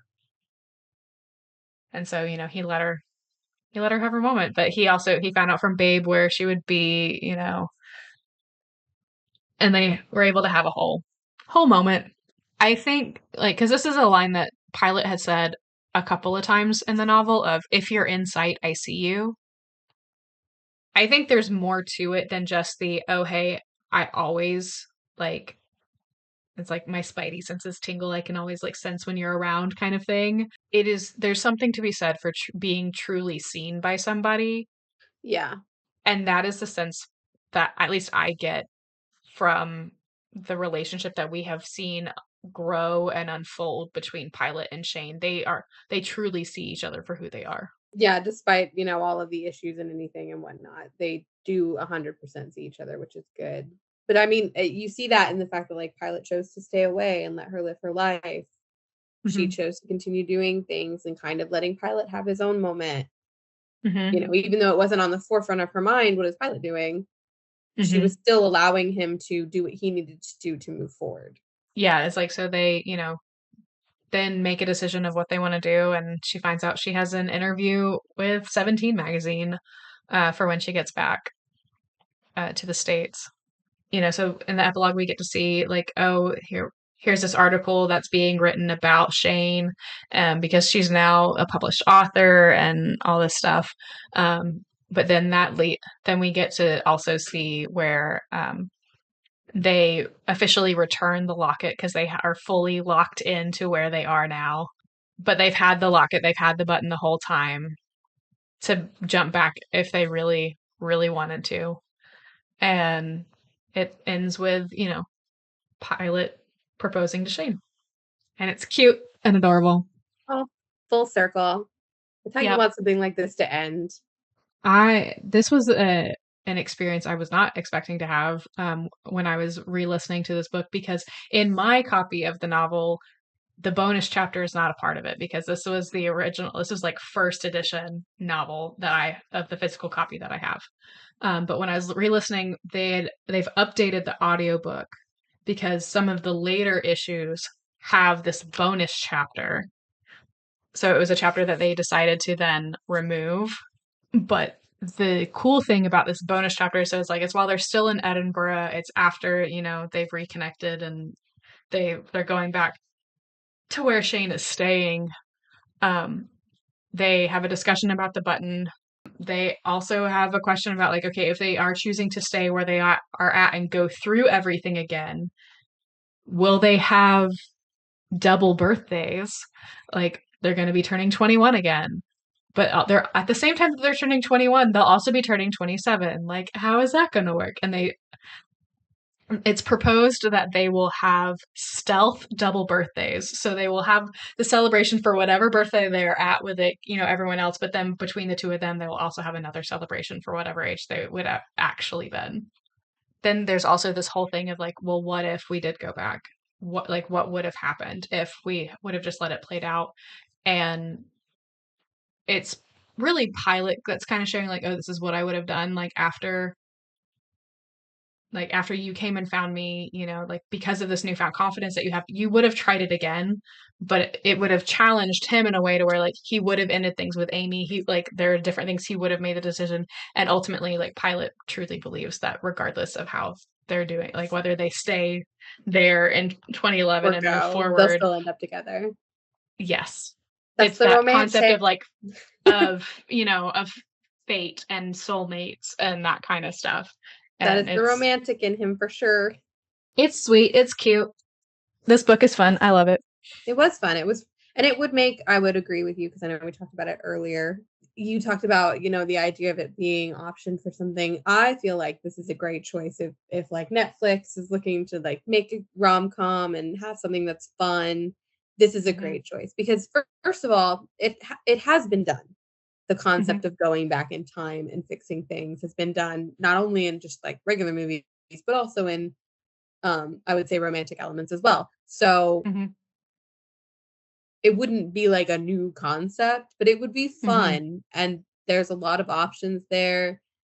I mean, they could add spice if they wanted to, because that is kind of the thing to do nowadays when it comes to a rom-com, is to make it a little spicy. But I don't know. I think because that's like the trend right now, I think it would be that like refreshing thing. It would be Because better people to are talking not, about like but trying to bring back the early 2000s like rom-com. and this would really do it. I think it would. And it would be fun too, because a lot of things where you're going back in time, we're at like a weird place in our lives and in history in general. We're going back in time, back when we were watching back in time movies. We were going back to the 80s, we were going back to the 50s. We're now watching movies where if we go back in time, it's 2011. It's 2000, like watching Saltburn was based in 2003, I think, is 2006. Can't remember what exactly year it is, but the movie is based in the early 2000s. And so I remember watching it and being like, I feel very odd. But I'm like, this is how our parents probably felt watching other back in time movies. And, I imagine that our grandparents felt the same way watching Back to the Future, where they're, Right. they're 80 children in the 80s were going back to the 50s. So it is, it would be a cool and interesting concept, and something that's easily done, because 6 years an actor is not going to change dramatically over 6 years in the way that you wouldn't be able to make that very believable. Right. I mean, we've watched rom-coms where they go from being like college friends to, then ending up together, 6 or so years down the line. So it wouldn't be a hard thing to do, and it would be fun, and all of the fun, silly references would be great. Well, I was like, it would be very practical effects. There would be minimal special You don't effects have to if that really was the way do that, anything. right. Like you think even about the way that like a city will change in 6 years. Most of them don't change that much. No, it's really just technology that you're going to have to focus on with something like this. because between 2011 and 2017, there's a huge boost in technology. Mm-hmm. So you are obviously going to see a difference in that. And obviously we did I mean, change you're the not way going we to have, dress and the hair is different, but like, right. it's not going to You're be going to so have an iPod drastic that Touch you're, in 11, and that does not exist in 17. so like and then you're just gonna have the little things where it's like going from the 80s to the 50s, it is a huge undertaking because it's a completely different time period, whereas we're still in the aughts. Yeah. You're in 2011 to 2020, it's the aughts. So like just live your life and let it happen. But no, fun book, fun moment, would watch if somebody wanted to adapt it. So just letting you know, Netflix, it always feels like a Netflix thing. I don't know why. Netflix is always the one I throw out there. I'm like, just do it. Or Amazon. I think Amazon likes to do that stuff now. well, I was like, I mean, Amazon could probably do it. I think, I don't know that it would fully fit in with A24's catalog, but it could be something that if they wanted to venture into that, I think that they could do it. A24 would definitely put a interesting spin on it, I think. Yes, they would. I even feel like Lionsgate could do it. Yeah, Lionsgate gives the older school. That feels more like a rom-com-y type of place. Was it like a like I can't even think through like, and part of this was because when all of those like 13 going on 30, Just Like Heaven, like those kinds of rom-coms, like How to Lose a Guy in 10 Days, I wasn't fully paying attention to like, oh, who is producing Who is making these? these? Yeah. I mean, obviously very much aware of like, oh, Jennifer Gardner is in several of these. Matthew McConaughey is in quite a few of these. Reese Yeah, there were Witherspoon, actors that were like very specifically doing things, which I mean, you still kind of have that to a certain effect nowadays. I mean, Glenn Powell's a huge rom-com. He's done like 3 or 4 different rom-coms now. He's done several, but he's also gone on record to say that he's not really afraid of like any kind of genre. It's not like, no, oh, I'm he's opposed very to that. like content to do whatever. Yeah. But I mean, he is kind of like, when you're putting people in a rom-com together, a lot of people are like, yeah, Glenn Powell's perfect. Zoe Deutsch is another one. She's done several rom-coms. And there's still like the ability to, oh yeah, no, these are the choices that we're making, but we can do whatever we want with this. This is, I think, a good choice. 10 out of 10 would watch. Enjoyed the read. It was fun and silly, and it made me, long for my 20s, but also not. Well, thank you, Christine Riccio, for writing this beautiful, beautiful novel. I know that it was very much a labor of love for you, and that, you have great hopes that hopefully that this will make other people enjoy reading as well. I loved it from beginning to end, and I know part of the reason why I even gave it a shot was because I watched all of the videos about like you writing it, which was such a fun thing to watch it. Like essentially you get to watch the behind the scenes and then you get to see the finished product, and that's just such a cool experience. So thank you for writing this beautiful, beautiful novel. Yeah, absolutely. Enjoyed. And I mean, I didn't get it without Kara, so thanks, Kara, for recommending the book. It was super fun. It's in my Kindle now, so it's gonna live its life there. I mean, there's nobody to thank for any adaptations, but if you're thinking about it, thank you. We appreciate you. And of course, thanks to all of you for tuning into League of Lit. Make sure you follow us at League of Lit Podcast on Instagram and League of Lit Pod on the TikTok. If you have any suggestions for an episode, feel free to leave a comment on leagueoflit.tumblr.com.